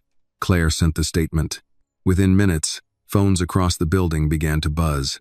Annie looked toward the lobby monitors, then down at the phoenix. Edward said, thank you. She glanced at him. For what? For correcting the words. Annie's answer was quiet. Words were part of how this started. Edward nodded. Then they can be part of how we repair it. Annie did not smile, but she did not look away either. By evening, the statement had reached every floor of Whitmore Industries. It was short, direct, and colder than gossip could easily bend. An employee of this building was wrongfully accused of theft.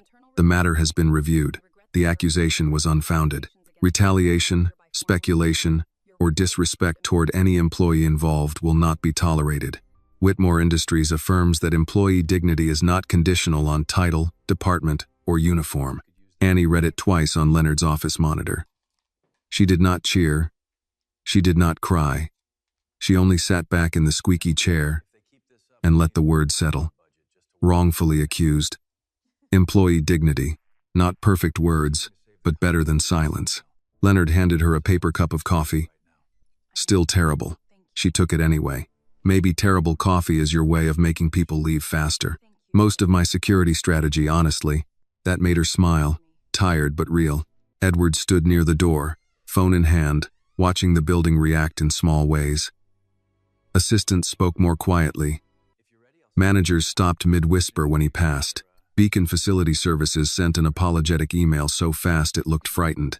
Claire forwarded it to Annie and asked, would you like to respond now or later? Annie looked at the screen and shook her head.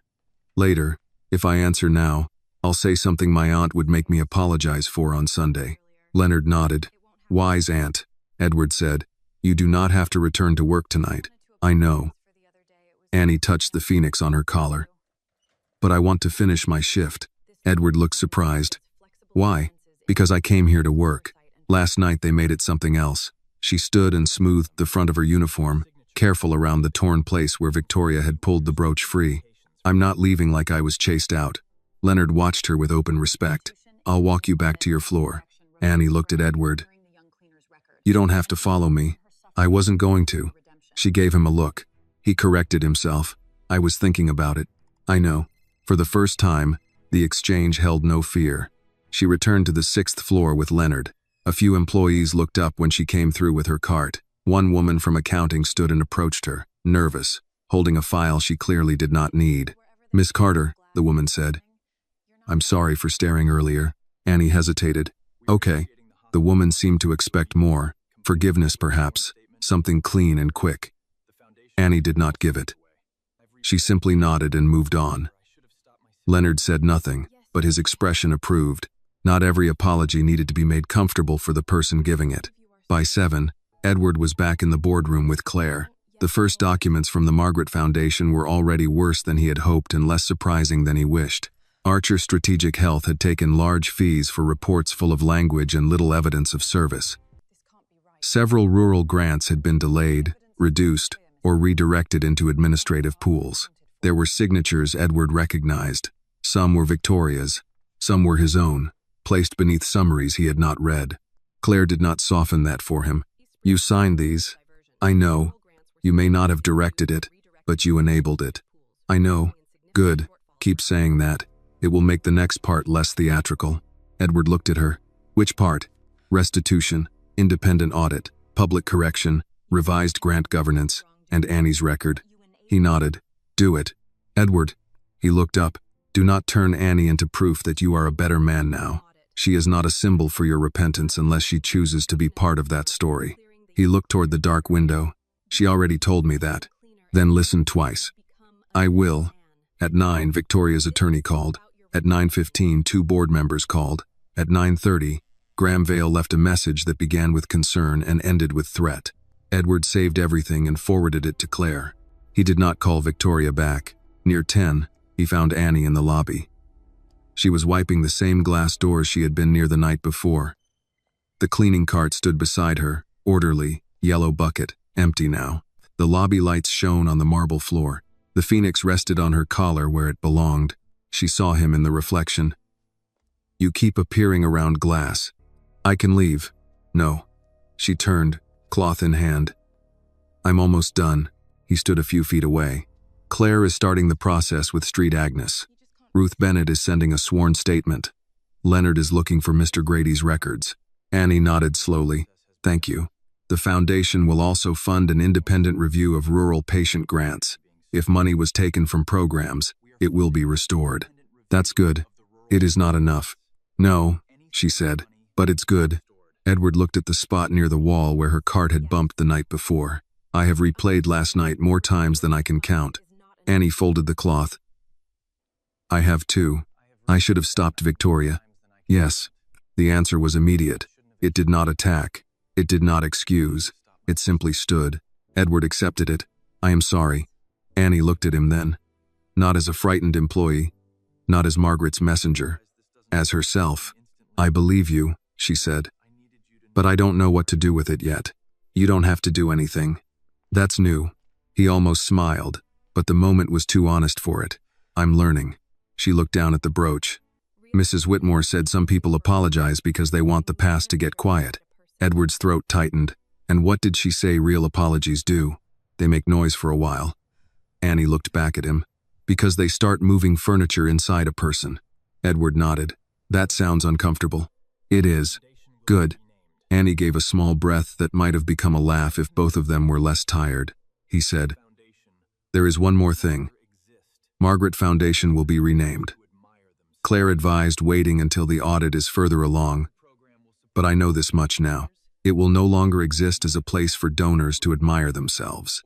Its first new program will support hospital cleaners, aides, and night staff who report neglect or abuse, legal help, emergency wages, education funds.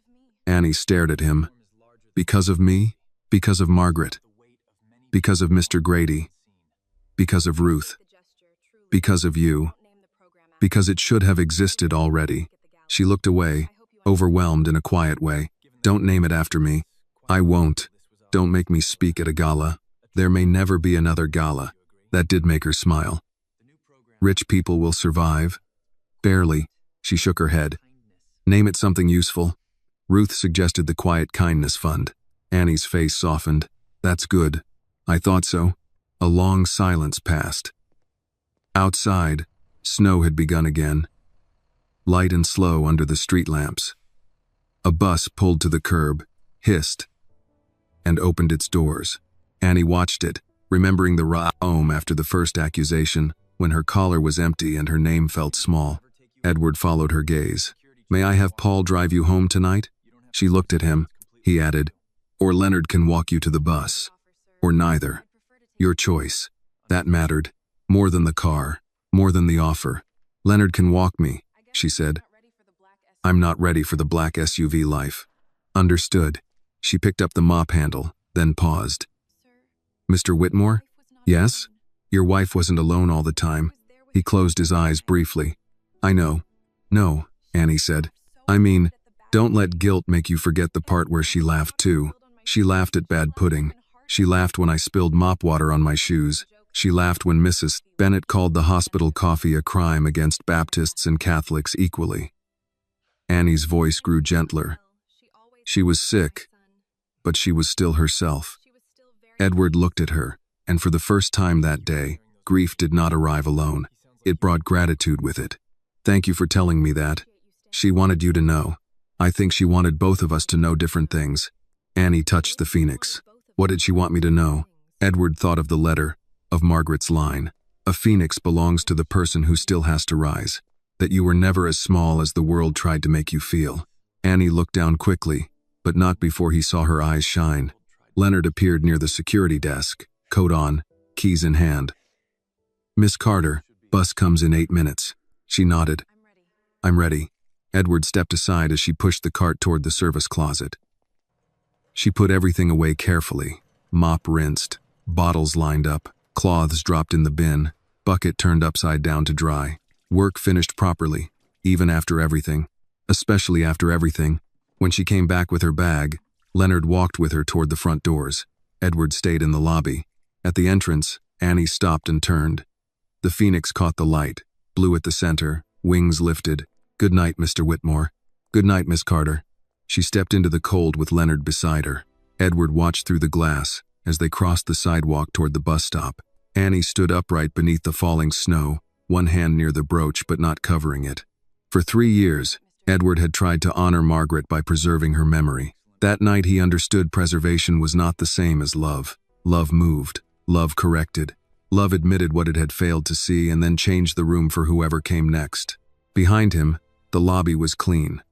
Ahead of Annie, the bus doors opened. She climbed aboard without looking back.